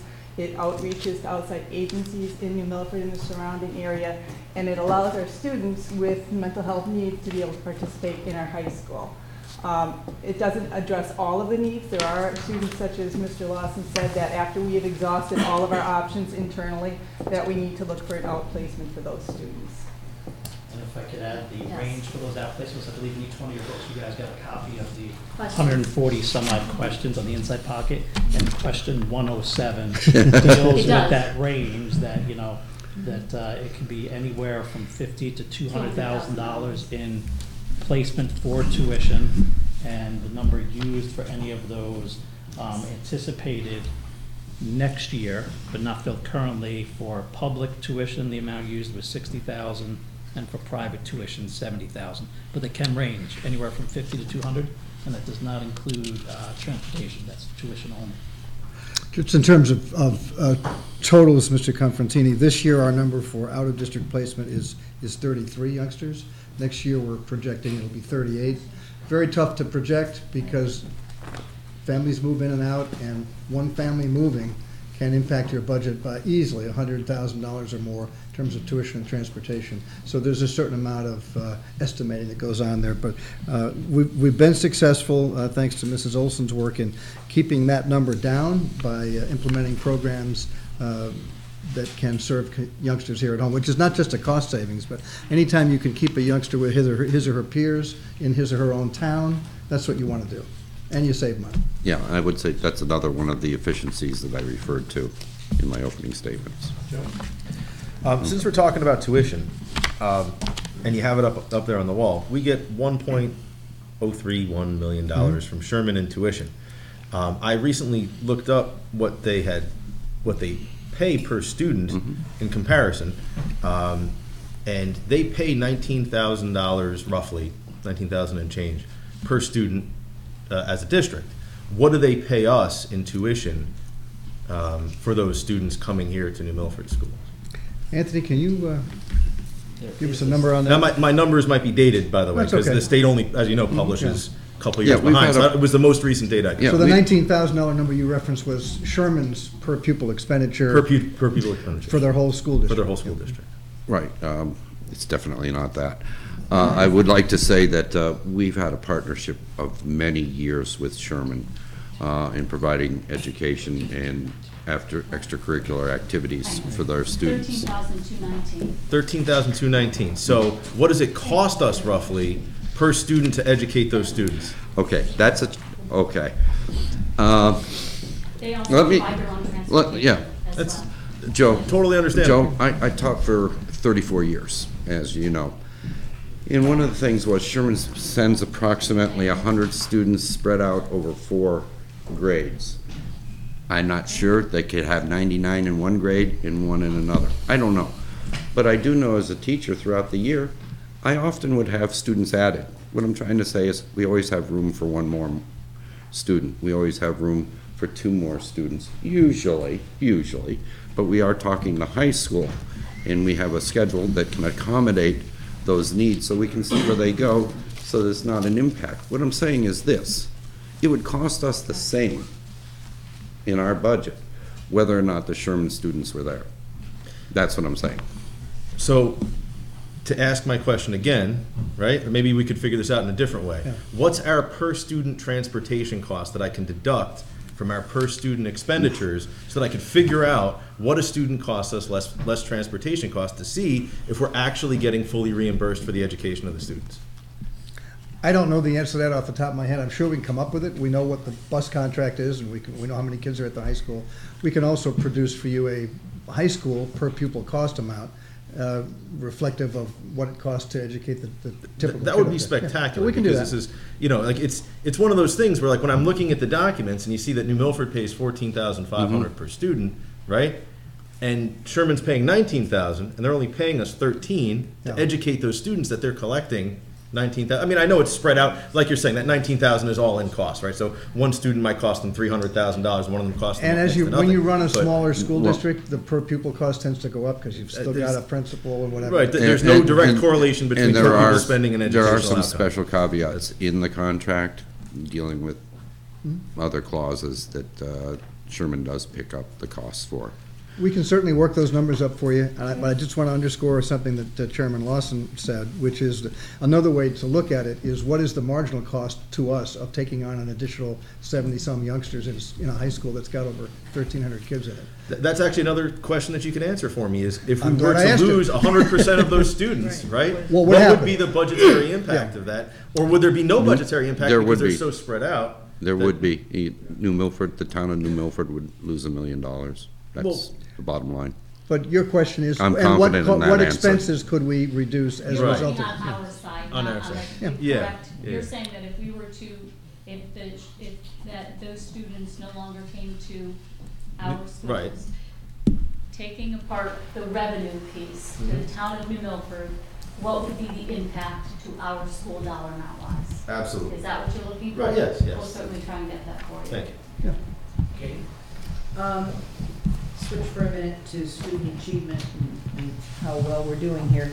On page 37, under Department of Instruction, so English Language Arts, we had a 7.4% increase in students who reached state level benchmarks grade 3 through 8. 7.4% from what to what? I'm going to ask Mr. Corpo, who's here tonight, is our good. leader in that department. I didn't hear the last part of the question. The 7.4% from the students who got to state level benchmarks from grade 3 through 8 in English Language Arts. I'm just curious, what were they at and what did they end up at with that 7.4%? You don't have to tell me right now, you could let me know later. This is on page 37. 37 of Yeah. DOI for Mhm. school learning coverage. Under the student achievement academic highlights. And then there was a, several points down, there was an increase, there were increases in achievement of all subgroups in English Language Arts. I don't know what subgroups you have, but what kind of percentage, how did you measure that? Those are categories. Based off the state assessment, based on a growth rate. And what the state looks at is how our general education students are growing and how some of the students on free and reduced lunch who are special ed, who have 504s, how they're growing. There's a category called high needs. Right. And that data that you're looking at is actually data from the previous year because that's the data that we had. But most recently, the state released an EdSite report on our accountability index. And Sarah Noble Elementary School just got a distinguishing award because of the increase in the number of high need students performing high in growth on the English language arts component of the Smarter Balanced Assessment. There's no way for me to know what, it's an increase, but Sure. in an Where did you start? Where did you start? We can get that. That's all. I mean, that's great they got the award. Thank you. Mr. Nail? First of all, I have two kids, one's almost done, one went to New Milford, and are very successful students and had very great boards. So I think you're doing a great job, and it is difficult because Milford's it's got a big cross-section of socioeconomic kids going to that school, which makes it a little bit more difficult than the schools south of us, so it's hard to compare. So I want to thank you, and hopefully we keep striving to do better. My question is more of a general run because it sounds like we are getting into the same situation as last year where the state might cut the funding again, and that's the budget that's out now is proposing to cut that. Do you guys have an alternative idea of what to do where that money's cut, or is it just it's going to go on to the taxpayers, and that's well, our intention certainly wouldn't be to pass it on to the taxpayers. That would be the last resort. Again, I think I answered a similar question earlier. Immediately, we would consult with the mayor, and I'm sure he would initiate it before I would, to meet with the Board of Finance as well as himself and representatives from the Board of Education to say, okay, we got to do this again. Let's make it as painless as possible. And this year's, again, we learned a lot, and you got to take a lot of, it's hard. It's really hard because you do have a voter-approved budget and you're not reaching your potential, even on that budget alone. So we would take that, depending on the amount. But again, I'm going to remain optimistic that that number's accurate and hopefully going up. Yeah. And hopefully going up. No, it's something that's of concern, I understand. Yeah. But that's the mechanism that we have, is to work together on this. No, I know, but I'm just wondering if it's better to address that shortfall now, because that's what the state's saying it's going to be, with a budget that's going to the voters, as opposed to not addressing and then getting hit later and having to make the adjustments. Well, I have to have a budget first before I can start doing that. And as of now, we don't even have a budget for next year. So I don't mean, I understand what you're saying, and I'm sure the administrators, we are looking for a new superintendent, will certainly, well, hopefully they'll be aware of the situation in Connecticut and have that in the back of their minds. I know our director of finance, he probably loses sleep now and then over things of that nature. Yeah. So, but I am confident, should that occur, we'll get through it, because we have to. And I just want to comment on one of your slides where you talked about the budget per year and then comparing to consumer price index. Well, that's a double whammy, because the salaries of the average homeowner in New Milford and the tax base in New Milford has not been going up with the computer price index. So if the computer price index is going up and our taxes are going up, it's even harder for the residents of this town to pay for those things. So it's something you have to keep in mind. And I think that's why this board and its predecessors over the years have come in with per pupil spending levels that are well below the median, despite having a pretty good school system. We will be tracking that ECS number, and I'm sure very the mayor closely. And Mr. Ostapol will be tracking it. It's like the stock exchange. Every day we want to see what's the governor proposing, what are the committees recommending, and then, as the chairman indicated, we'll work together with you to deal with what comes. Yeah. Just following up on the fluidity of the state budget and the amount of money that's coming in.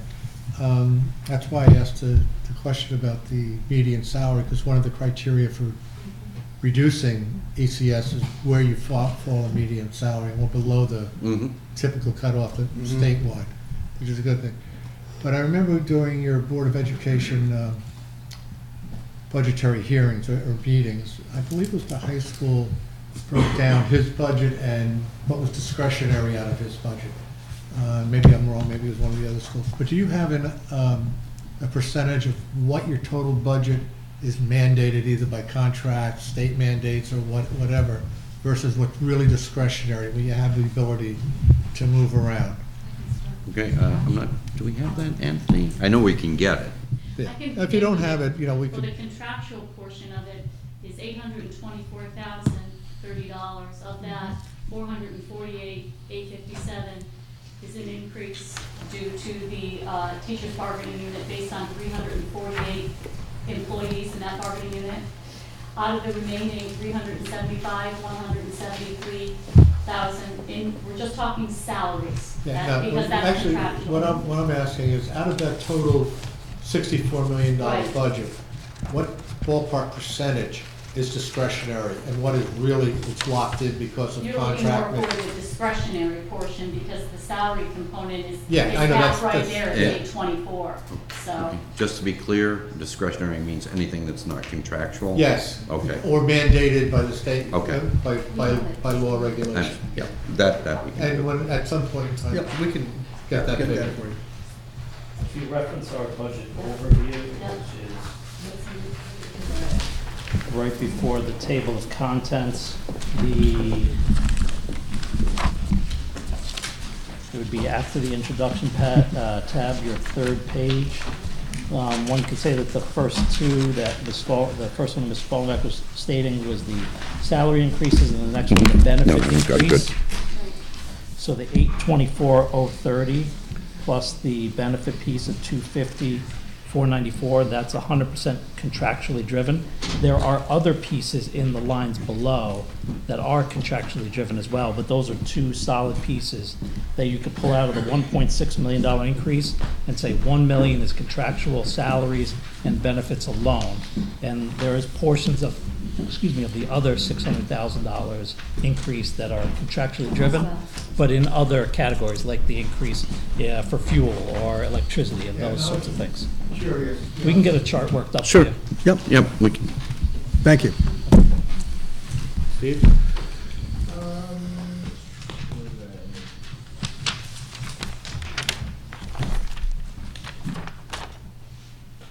Actually, that was my question. I had something else too. I'm trying to remember what it was though. I'd like to add that with the fuel oil and diesel and things of that nature, we go out to bid with the town on those so that we can get a lower price for all of us.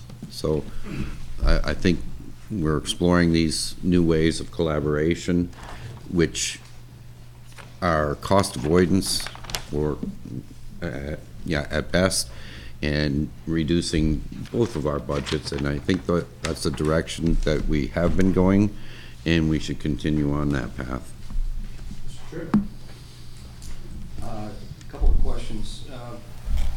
We have about 14% special ed students roughly. I think it's about 14.3 as compared to the state, which is 14.5. What about a demographic reference group? Okay, now I'm gonna have to look that up. Unless, Ms. Olson, do you know that off the top of your head? So of 100 students in our school district, 14.3 would be special ed. But he's asking, how does that compare with our dirt? Oh, in our dirt. In the dirt. Right. I would have to check, I know that, no, I'd have to check on that. I don't have that information. We also paid partially for a nurse at Youth Academy. That's correct. Mandated.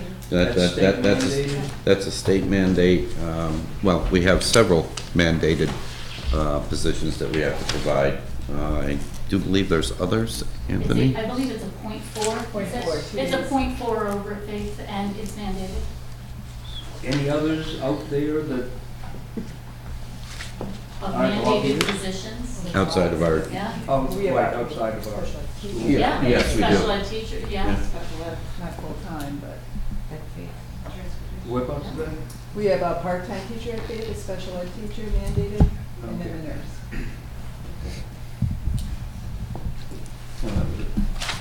Thank you. You're welcome. Okay. Just to follow up, 14.3% of the students of special ed, how does that translate into the cost? I mean, it's not 14.3% budget. No, it's more than that. Right.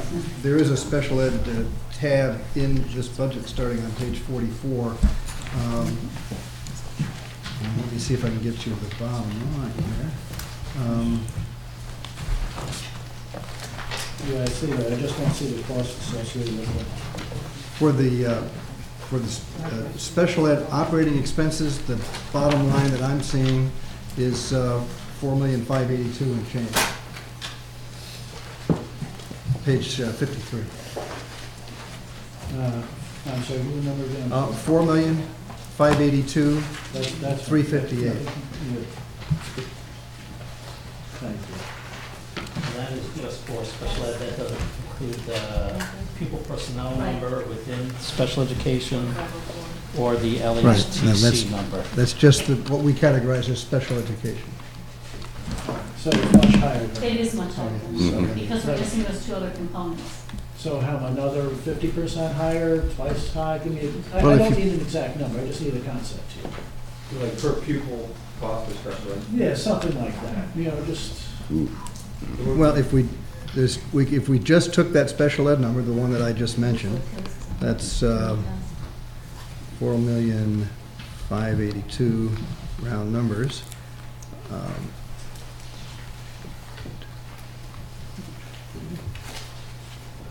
Hang on a second. Another zero. And you would add. 4,582. Just kind of give me an idea of where the money's going. Divided by 64. And that will give you your number. 642,000. So. Right.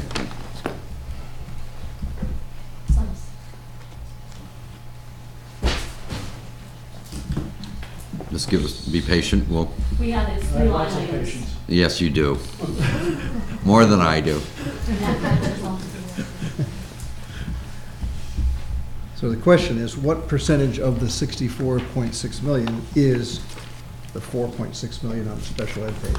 And then we could add to that the 1.4 million on the pupil personnel line, which is also kind of special ed. Plus the LHTC, plus the transportation. Okay. You know what? I should let the budget guy do this. Why don't you send me those numbers? Okay, we'll get them for you. All right. Roughly it's about 10%.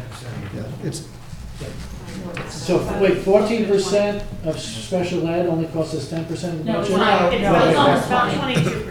It's about 22%. Why didn't you speak up earlier? I just heard it from whisper.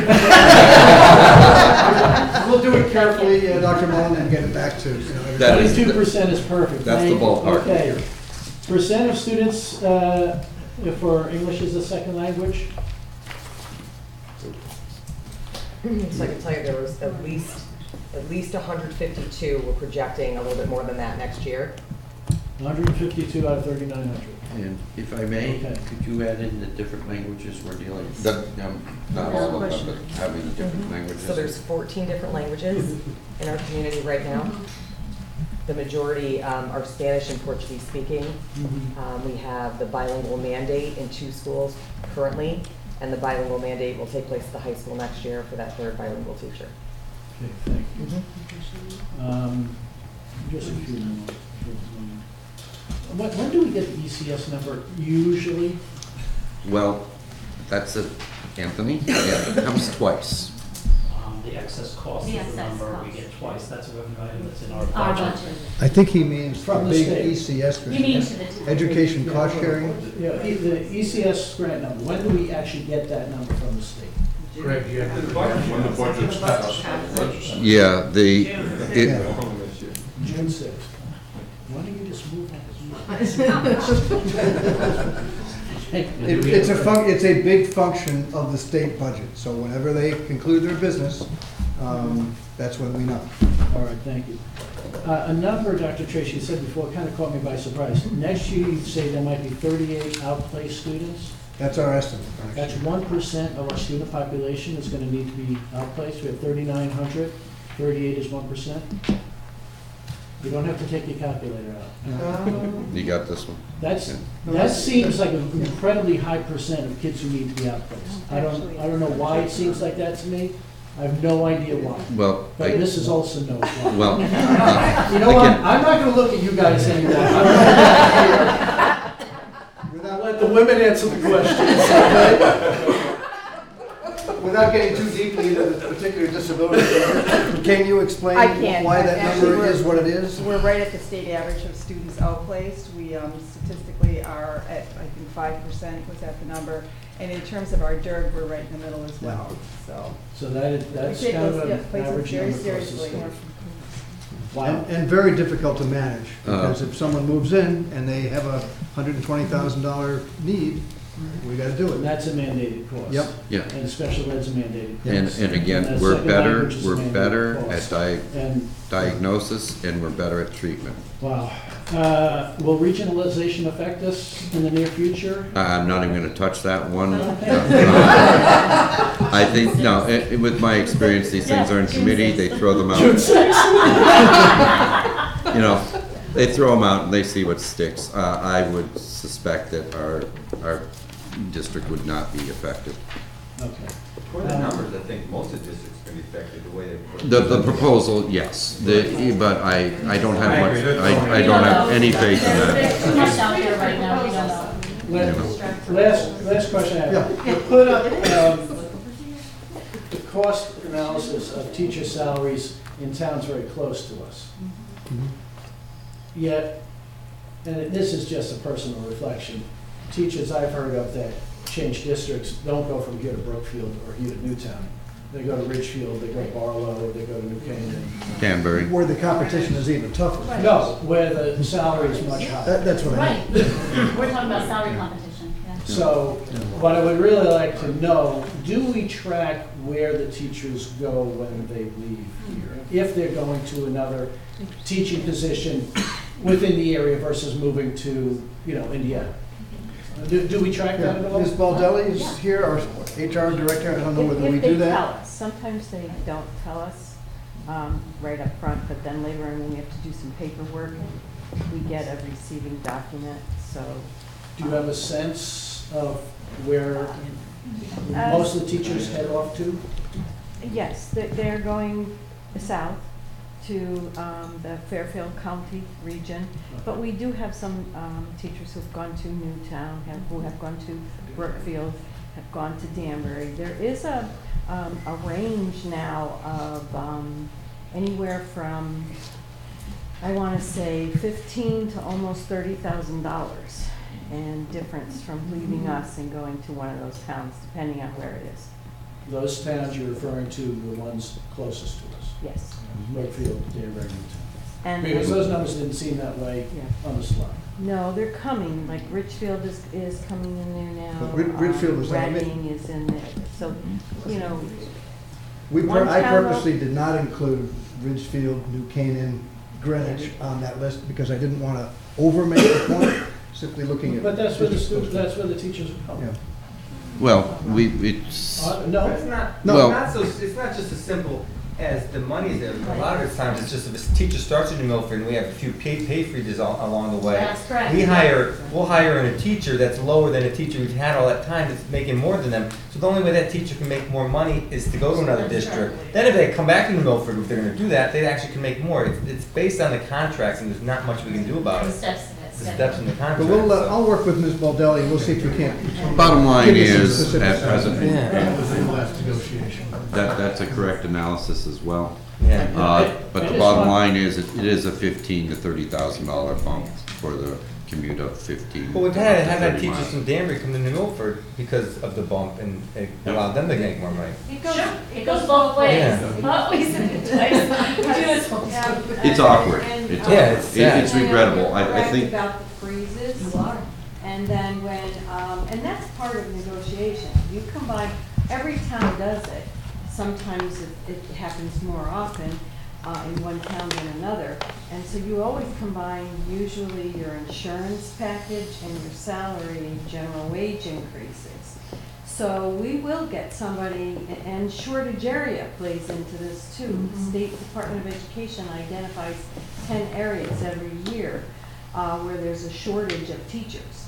So that's where those teachers can selectively go to very close around towns, and they'll be sort of unfrozen, so to speak. So if they're frozen here and they've been caught up 3 or 4 or 5 times, that's where that $30,000 plays in.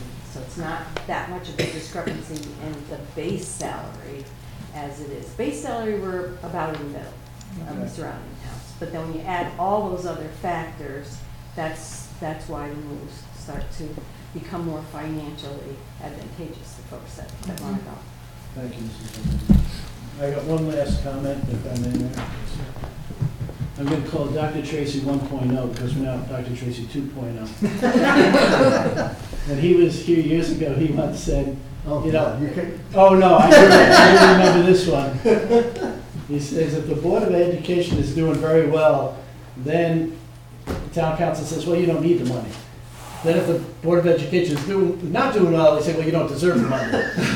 We didn't hear that tonight, I appreciate it. You did say that once. You're right, I didn't know anybody was paying attention. Thank you, Mayor. Thank you, Doc. Back to the ESL, so it's 152, and it's 20 or more where you have to bring in a teacher, right? So I know there are other kids that you don't have specific teachers for. So Alicia, what do you do for them? So it's been, I'm going to tell you, it was one of the recommendations that I made to the superintendent when we were discussing budget, because we are very short-staffed in that area.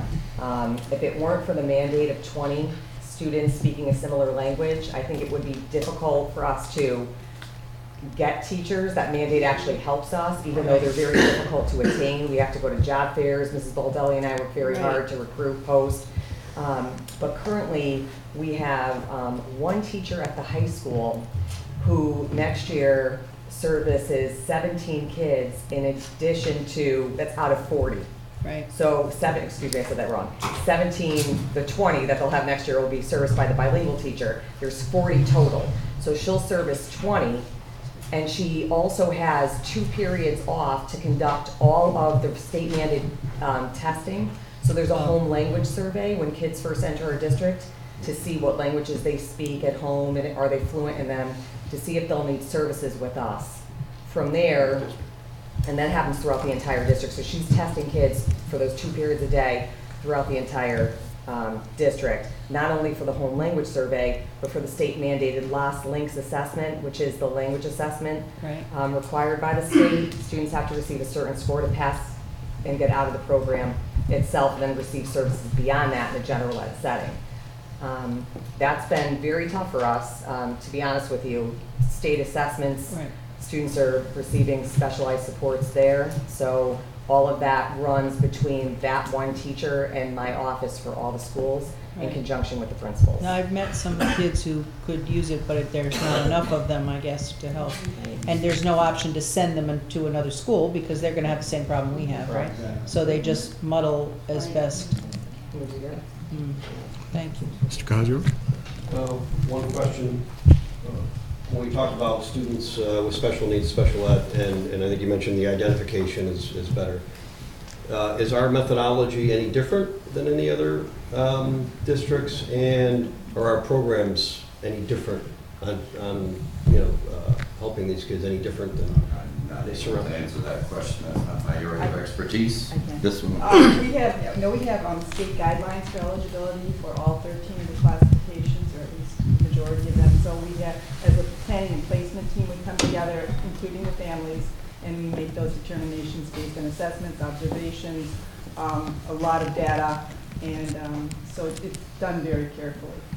But it's pretty much in line with what you're doing is what all the districts do. It's highly regulated at both the state and federal level. Yeah.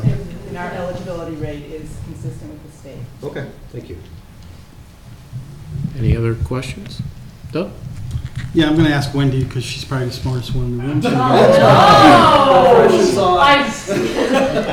When you, the number of 110,000 for pay for play, where was that? Was that projected from last year? Is that what it is? That is from our adopted budget. It's budget to budget, it's 110,000. Okay. What we have in our budget right now, if you look for the estimated revenue, under revenues, you see 64,000 Right. and change. Okay. Because we adjusted that number, because when the board went back and modified the fee for pay to participate, Right. that revenue was adjusted.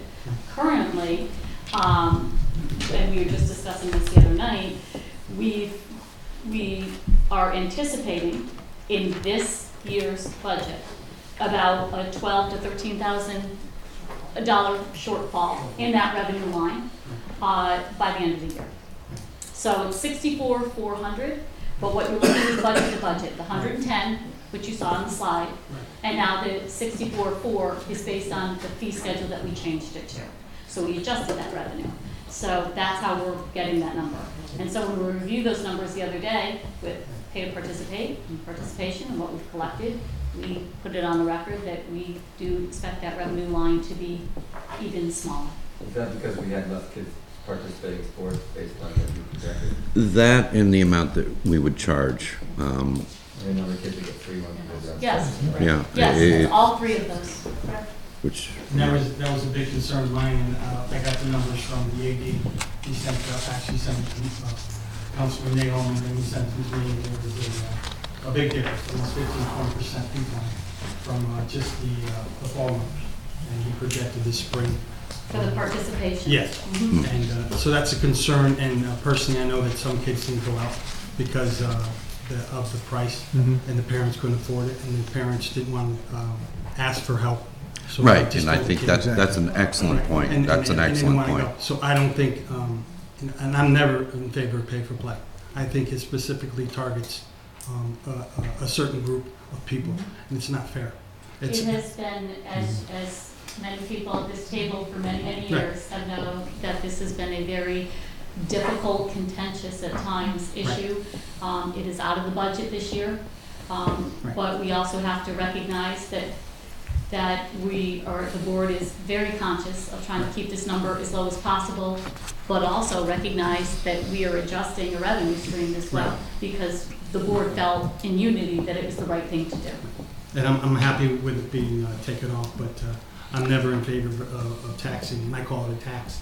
On a certain specific group of whether it's athletes, students, whether it's the band, art, whatever. When you target duly noted, thing, I don't think it's fair. And I think you're right about that. And in the context of a public education system, my attitude is if you've got something that's part of your public education program, we all ought to pay for it. If we can't afford it, we should get rid of it. But we shouldn't tax the kids who want that particular experience. That's the gifted and talented program for our student athletes. And I think sports is just as much as the band. I mean, they work as hard. I think the band works harder than any other group of athletes out there. Those kids are always out there. So my second question is facilities. Was there been a cost analysis or a savings done of since the fields were put in, from the lighting and perspective of the cost of maintenance and stuff? Regarding the lights at the... Yeah, because the lights are obviously, the lights are less now, cost per hour. They're about $12 an hour to light a field. These numbers from Musco, it was normally $73 an hour to light a field. Yeah, I'd have to defer to my colleagues on that one. Anthony or Kevin, do you know? We had done a cost analysis about a year and a half ago when we went before the board and recommended changes to the rate schedule for facility use. And it was passed as just a strict per hour energy fee that we pay Eversource to keep the lights on. Right. And how about paint and lining and hours of maintenance? So Is that all been included? Yeah, our supply budget actually went down as far as paint is concerned. Right. But our maintenance for gas, for example, to run the gator back and forth on the field did go up. So there's a give and take. But the mowing and stuff like that and the maintenance of the two fields. And I also, when we were in the committee for BSC, who was in charge of the project, I reached out to Luke McCoy, and I got a cost analysis. Is almost $58,000 a year per field. That's what you're saving. So somewhere around $116,000 a year is being saved from lining, maintenance, the lighting's included, and stuff like that. So I hope you would take that. I have the sheets, if any of them, you guys would like them later. But we're looking at the replacement, and Luke I spoke to, and he says, when you have two fields, the replacement can grow by 10 or 20%. So we're always saying 10 to 12 years to replace a field. But if you have two, you can alleviate the playing time on each field. So he seems to think you could probably get, with proper maintenance, 12 to 15 years out of it if you do the proper maintenance. And for some who don't know, you can actually take the infield out and save it. So that's a price saving as well. They put the new field in. Also, back in 2015, Mr. Shakru and I, we sat down, and Wendy was part of the commission. We knew we were going to have to replace the track regardless. The track, the state, the SWC had come in and said you can't play on the track. And we knew that the lighting was 60% illumination. You couldn't even play night games on it, lacrosse and so forth. So I reached out to Luke, and I just wanted to get a number so everybody knows, because there's a lot of talk about, well, it's a lot of money. We spent a lot of money. It would have been over $1 million out of the BOE budget without the turf fields, just to replace them in 2016.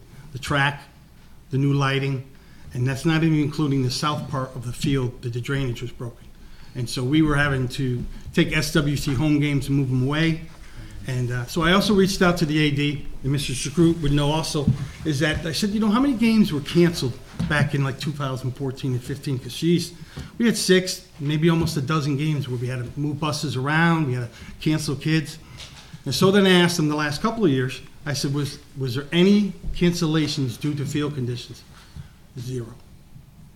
You can't even add up that cost savings of games not being canceled, moved around, bus savings and stuff like that. And so there's a big picture here that people don't understand, is that this is going to save us in the long run. It's going to save us and pay for itself. Luke said you'll pay for yourself and probably have about $400,000. I'm also happy that we're contributing $50,000 to our side, and you guys have 54. So we know the cost savings, and we know in 10 years we're going to say, I'm glad we did that. I'm glad we had the money put away. And hopefully we can, when it comes to the fields and people aren't educated about how big they are, the main field's 100,000 square feet. And the Northville, I call it, is 80,000 square feet. It costs $4.50 to replace it. So you're looking at about $800,000 to replace both fields. Luke says you don't have to do them at the same time, you can vary them or whatever it is. So the cost savings and what we're doing will be more than enough to replace them. So when we're sitting down here, whoever's here in 7 to 10 years, and we're saying, geez, I wish we had saved, that money will be there. And we won't have to be looking for $1 million. So that's great. Thank you very much. Thank you. Any other questions? Joe? So, I'm sitting here staring at the slide, and I was looking Still at up the there, huh? 64 million. Yeah, I love it. This is great. 64,642,589. I was like, well, there's got to be somewhere in this book that is the all-in per pupil transportation cost, right? Because I'm kind of circling back around to our conversation before about per pupil cost. And one thing that struck me is I divided that number by the number of your projected students, 3923, and that puts us at $16,477.85 per student in expense for the district. Okay. What do we pay per student this year? What was the number? Those two per pupil calculations are different. If you take our total budget and divide it by the number of students versus the per pupil calculation that the state does, that removes some special education costs, removes some athletic costs that are only embedded in our budget of the high school. So it's not an apples to apples comparison. So let's ask the question a different way, I guess. What would our projected per pupil spending in that regard be this year? For the state, like everyone talks about how much money do you spend per student, right? What would we spend per student? What would that be? I think it's 14,264. That's this year. Is the state's per pupil allocation. So 14,264. And what would this budget put us at? If you took the straight division of the total. I got that number. That's Yep. 16,477. Simply taking this number here and dividing it by the enrollment. Yeah. Yeah, there you are. Now, 64,777. go ahead. Right. So if we back out 3,903,975, which is our pupil transportation cost, that puts us at 15,482.70 per student. And what does Sherman pay again? 13 and change. 13,200. So we're paying effectively. I mean, because this is the only way that we could do it, right? Is our all-in cost. we're paying $15,482 per student. Or if we go by this year's numbers, what the state said, 14,200, and they're paying. I still just have a hard time with that, like, because what's their alternative? Are they going to send? Are there other districts? Well, that just actually, take actually, that is a, And yes, they have 2 other districts. And based Okay, on that, I can answer. how many students do they send to the other districts? Okay. A couple of things, in all fairness, our number, the number up there does include transportation in there. I took that out. That's a component. There are other districts who were involved in the option for Sherman students to go to. We were not the only district. So when you approach a district on when you're going to take your students and compile some of that formula, you also have to be careful and cognizant that that is revenue that comes to the town that we also don't want to lose either. You know, it's a balancing act. And there were other districts. 2 other districts. I think what Ms. Fulmer is getting at is if you're in negotiations with another district for tuition and you're arguing over 1% or 0.5%, and the opportunity cost is they can go to other districts and you could potentially lose $1 million in But the tuition truth of the matter is that total. we're talking about 10 to 20%, correct? Because you're talking about them paying $13,000, and we're paying for the students $14,000, and that's 10%. So we're not talking about 2 or 3%. The 2 or 3%, I was talking about the increase on the current contract rate for, that we had with Sherman at the time, before the new agreement. Joe, you're also forgetting, when you get a couple students from Sherman going into one class and going to another class, our fixed costs are there. Are roughly the same. If you take that $1 million out, It just, our overall budget is not going to go down even close by that $1 million. It's not as if you could take You're that right. dollar amount and You're say, okay, we're gonna remove those X amount of students and we're gonna be able to reduce our staff by X amount. It doesn't work. I think what I'm getting at is maybe we could look at ways to creep that price, that payment up, right? I mean, you know, because I'm sure no one really wants to lose money on. Nobody on wants, the arrangement, right? That's- I think that when you approach every, we're not losing money. So what are the other districts charge? So what are they can go to New Fairfield, right? Because I know my wife. And has friends. Chippewa. And New Chippewa. Fairfield So and what do Brookfield. they pay New Fairfield? I'm not privy to those numbers. And Chippewa? We'll find out, that's gotta be public information, we'll find It's out. got to be public information. we'll find So out. let's find out. Can we also find out how many of their students are going to those districts versus how many are going to New Milford? And then another, just circling back around to the turf fields, because Doug brought it up again. You said it was $54,000 that the Board of Ed had deposited in the account, correct?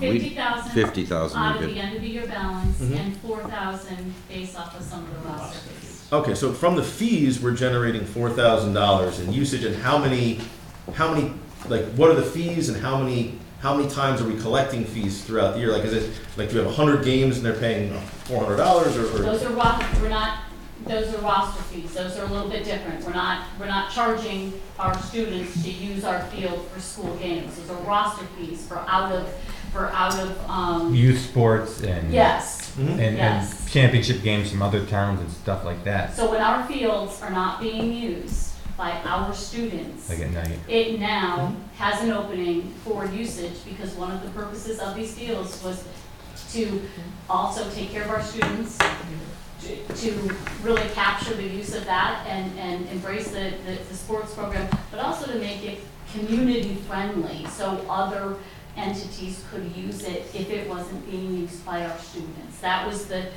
large premise of that.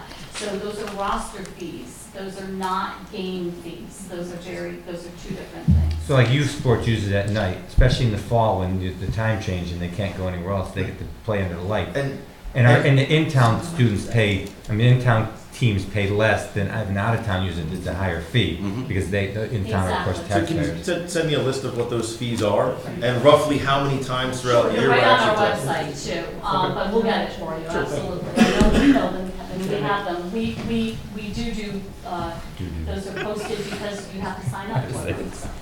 Can I make one of those points about Sherman before you get that?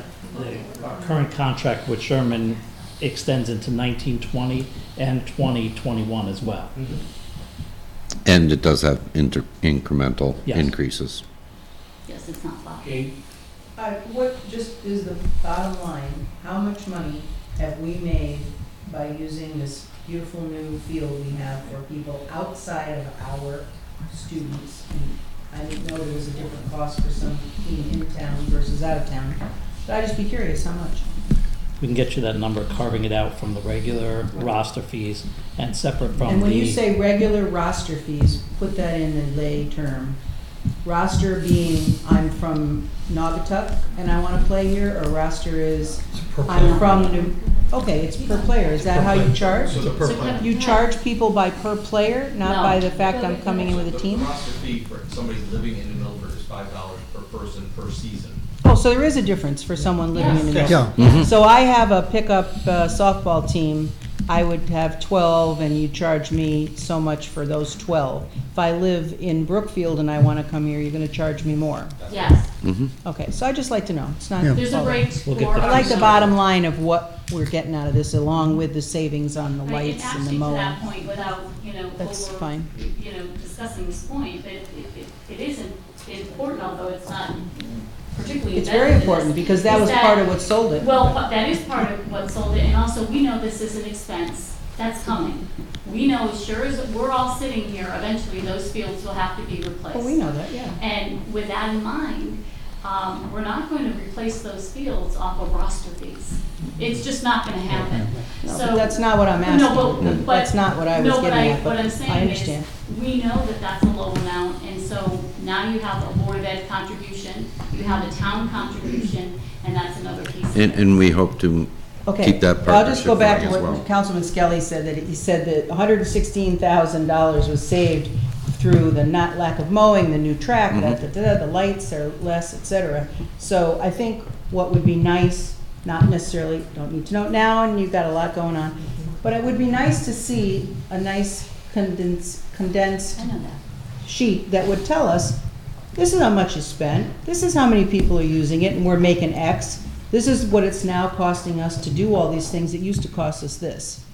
Because, I mean, we have it and everybody loves it, but it was sold basically on the fact that it would bring in some money. Replacing, that was, we have to replace whether it was dirt or whether it was turf, and I know there's a difference in the cost, but wear and tear is bound to happen anywhere. I just want to know what we're saving in having the lights and all of that on, and the people that are here, pick up football teams and all those things that were mentioned. We can do that. Yeah, no rush. If I may, It'd be we're something I cog- think very interesting to have our community know, right? Yeah, and I'd be happy to reach out to Kevin and sit down with him with the numbers that I have Yeah. through Musco and Turf and Sure. also In all fairness, a BSC. lot of that is cost avoidance. Right, That's the yeah. cost But avoidance. the bottom line is that the taxpayers like to know these things. Right, Sue and I are absolutely, both yeah. taxpayers. I'll- I'd just like to see it on Yeah, the paper. we're cognizant of the cost avoidance and/or savings. Good. And that Thank you. was one of the major motivation for us to deposit $50,000 into the turf replacement account. Well, whatever it took, Dave. You know. I'm just glad you did. And we hope to continue that. I do too. Any, Walter? I just, short comment, I just want to thank the Board of Education and its administrative staff. Any public education system is handcuffed by fixed cost or unforeseen variables. So whether you talk about utilities, or you talk about transportation, or you talk about insurance, or you talk about salaries, I think you guys do a hell of a job, and I just want to thank you. Appreciate it, thank you. Anybody else? Don't forget we have public comment. Okay. Yep. Yeah. So I want to thank the Board of Ed. Thank you, Dr. Tracy. You're Thank welcome. you, Mr. Lawson. In closing. Thank you to the Board of Ed members. In obviously. closing, And in if closing- any of you are like me, you're gonna think of some questions on the way home and write them down, send them to the superintendent's office, and we'll do our best to accommodate you with an answer. We got our homework from tonight. I got 19 questions written down on my yellow pad, and we will get them back. And we know you're going to go home and answer those questions tonight. Not tonight, not tonight. Thank you. Thank you all. Thank you. A motion to recess? Nope. We still have people that would like to comment. Public comment? Oh, we have a comment Yep, person? public I didn't know comment. anybody signed up. Okay. No, yeah. I'll sign up right now. Joseph Falla, 17 Cobble Lane, Milford. A lot of comment about the artificial turf field, and those folks who know me and know I've been on the Board of Ed a few years ago now. This is a soft spot in my heart. Yes, we are saving money given the changes we made, those new fields went in, but there's another bigger component that we never recoup the cost on in this town, and that's community service.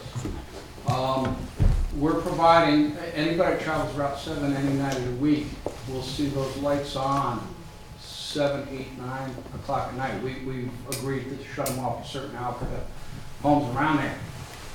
Those are folks from our community, our different youth leagues and so on, that are having the opportunity to use those facilities when they never could in the past. So aside from saving money, and I thought I heard Councilman Scaler say they were mowing that field. Anybody mows that field, there's no problem with me. No, we save on not.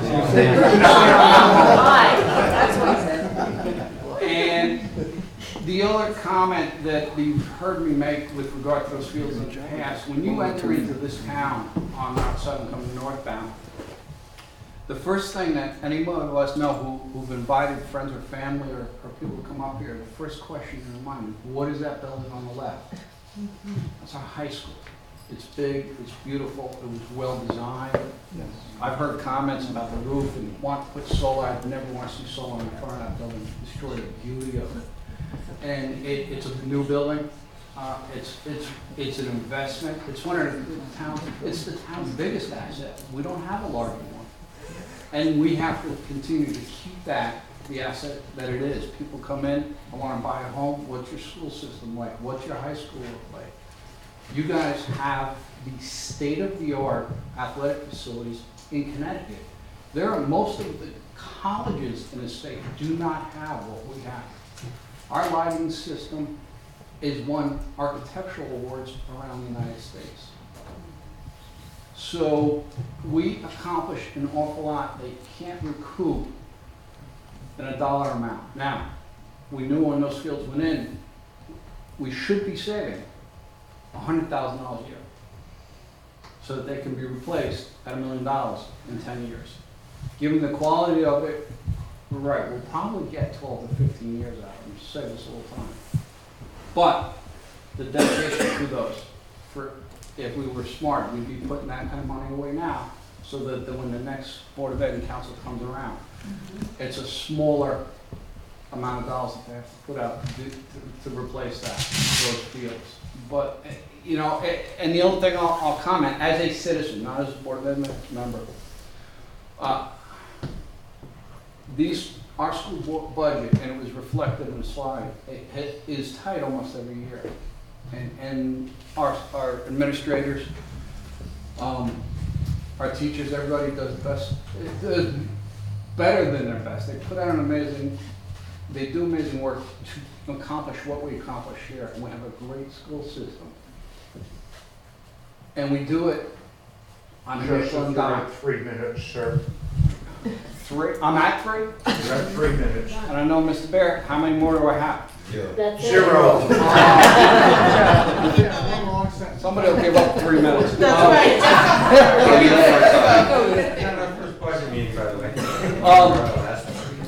They do an amazing job, and it somehow it got danced around a few minutes ago, and I'll stop.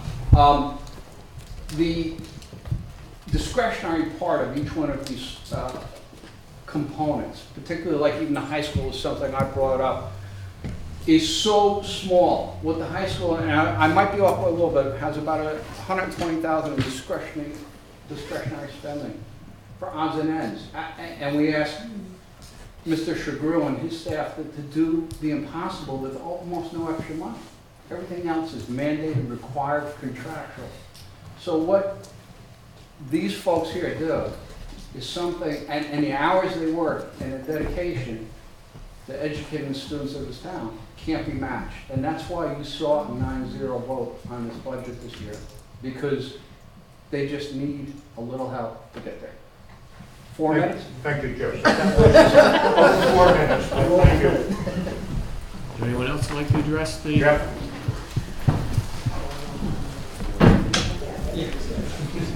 Hi, Jeff Winter, 22 Morey Road. We should talk about these athletic fields for about 30 seconds.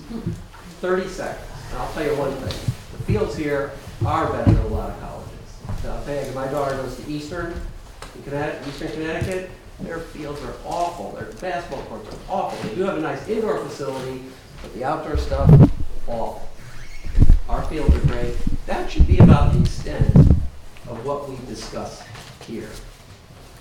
You guys are discussing minutia about athletics, but we're talking about educating kids for a modern workforce to pay for your Social Security, my Social Security, Medicare, da-da-da-da-da-da. But you guys care about their sports for as much time as you take. When you look at the brain trust you have here that works on this stuff, did anyone mention curriculum tonight? Care to spell it? Bueller? So the stunning thing is that you guys chip away at minutia without looking at the big picture.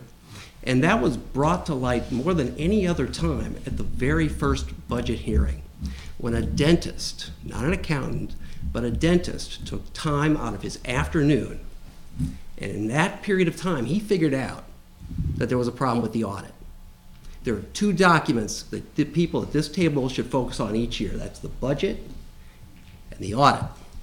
And it was very clear that there was only one person that understood that there was a major problem with the audit. And that includes the paid town officials who had the audit signed off on January 25th, and it was filed with the state on January 29th.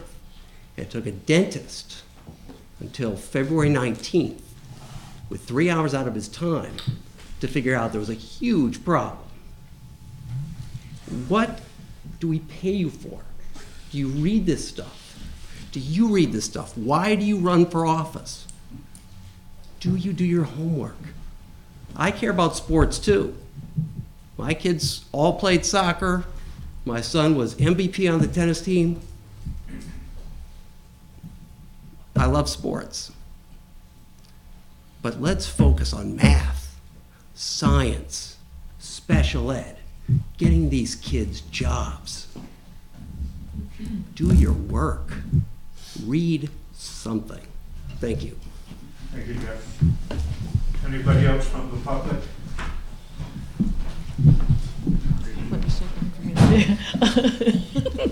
I'll be short and sweet. You go, the only thing I want to say is if you have not been in our schools, and I'm looking around, I think some of you haven't been in our schools in quite a long time, I would encourage you to come in. Don't just knock on our door and show up. Call the superintendent and get an appointment. Or better yet, come to one of our events. And it doesn't have to be a sporting event. Our plays, our musical is coming up. Cheap tickets, $10 a piece. Cheap entertainment. But I encourage you to come into our schools, and there really probably isn't time, because you kind of catch us between sports seasons right now, to do an athletic event or an extracurricular, and I know you all work, but I implore you, come into our schools, see what we're doing, see what you're voting on. It's really hard to visualize, when you're looking at black and white, but when you see those kids, when you talk to those kids, you really get it. So I encourage you to make an appointment with the superintendent and come in and visit our schools. Thank you. Thank you. Anybody else? Motion to recess, Mr. Mayor. Second. Any discussion? All those in favor? Aye. Walter? We get recess. Second, Chris? It's, Unanimous. I think, I don't know.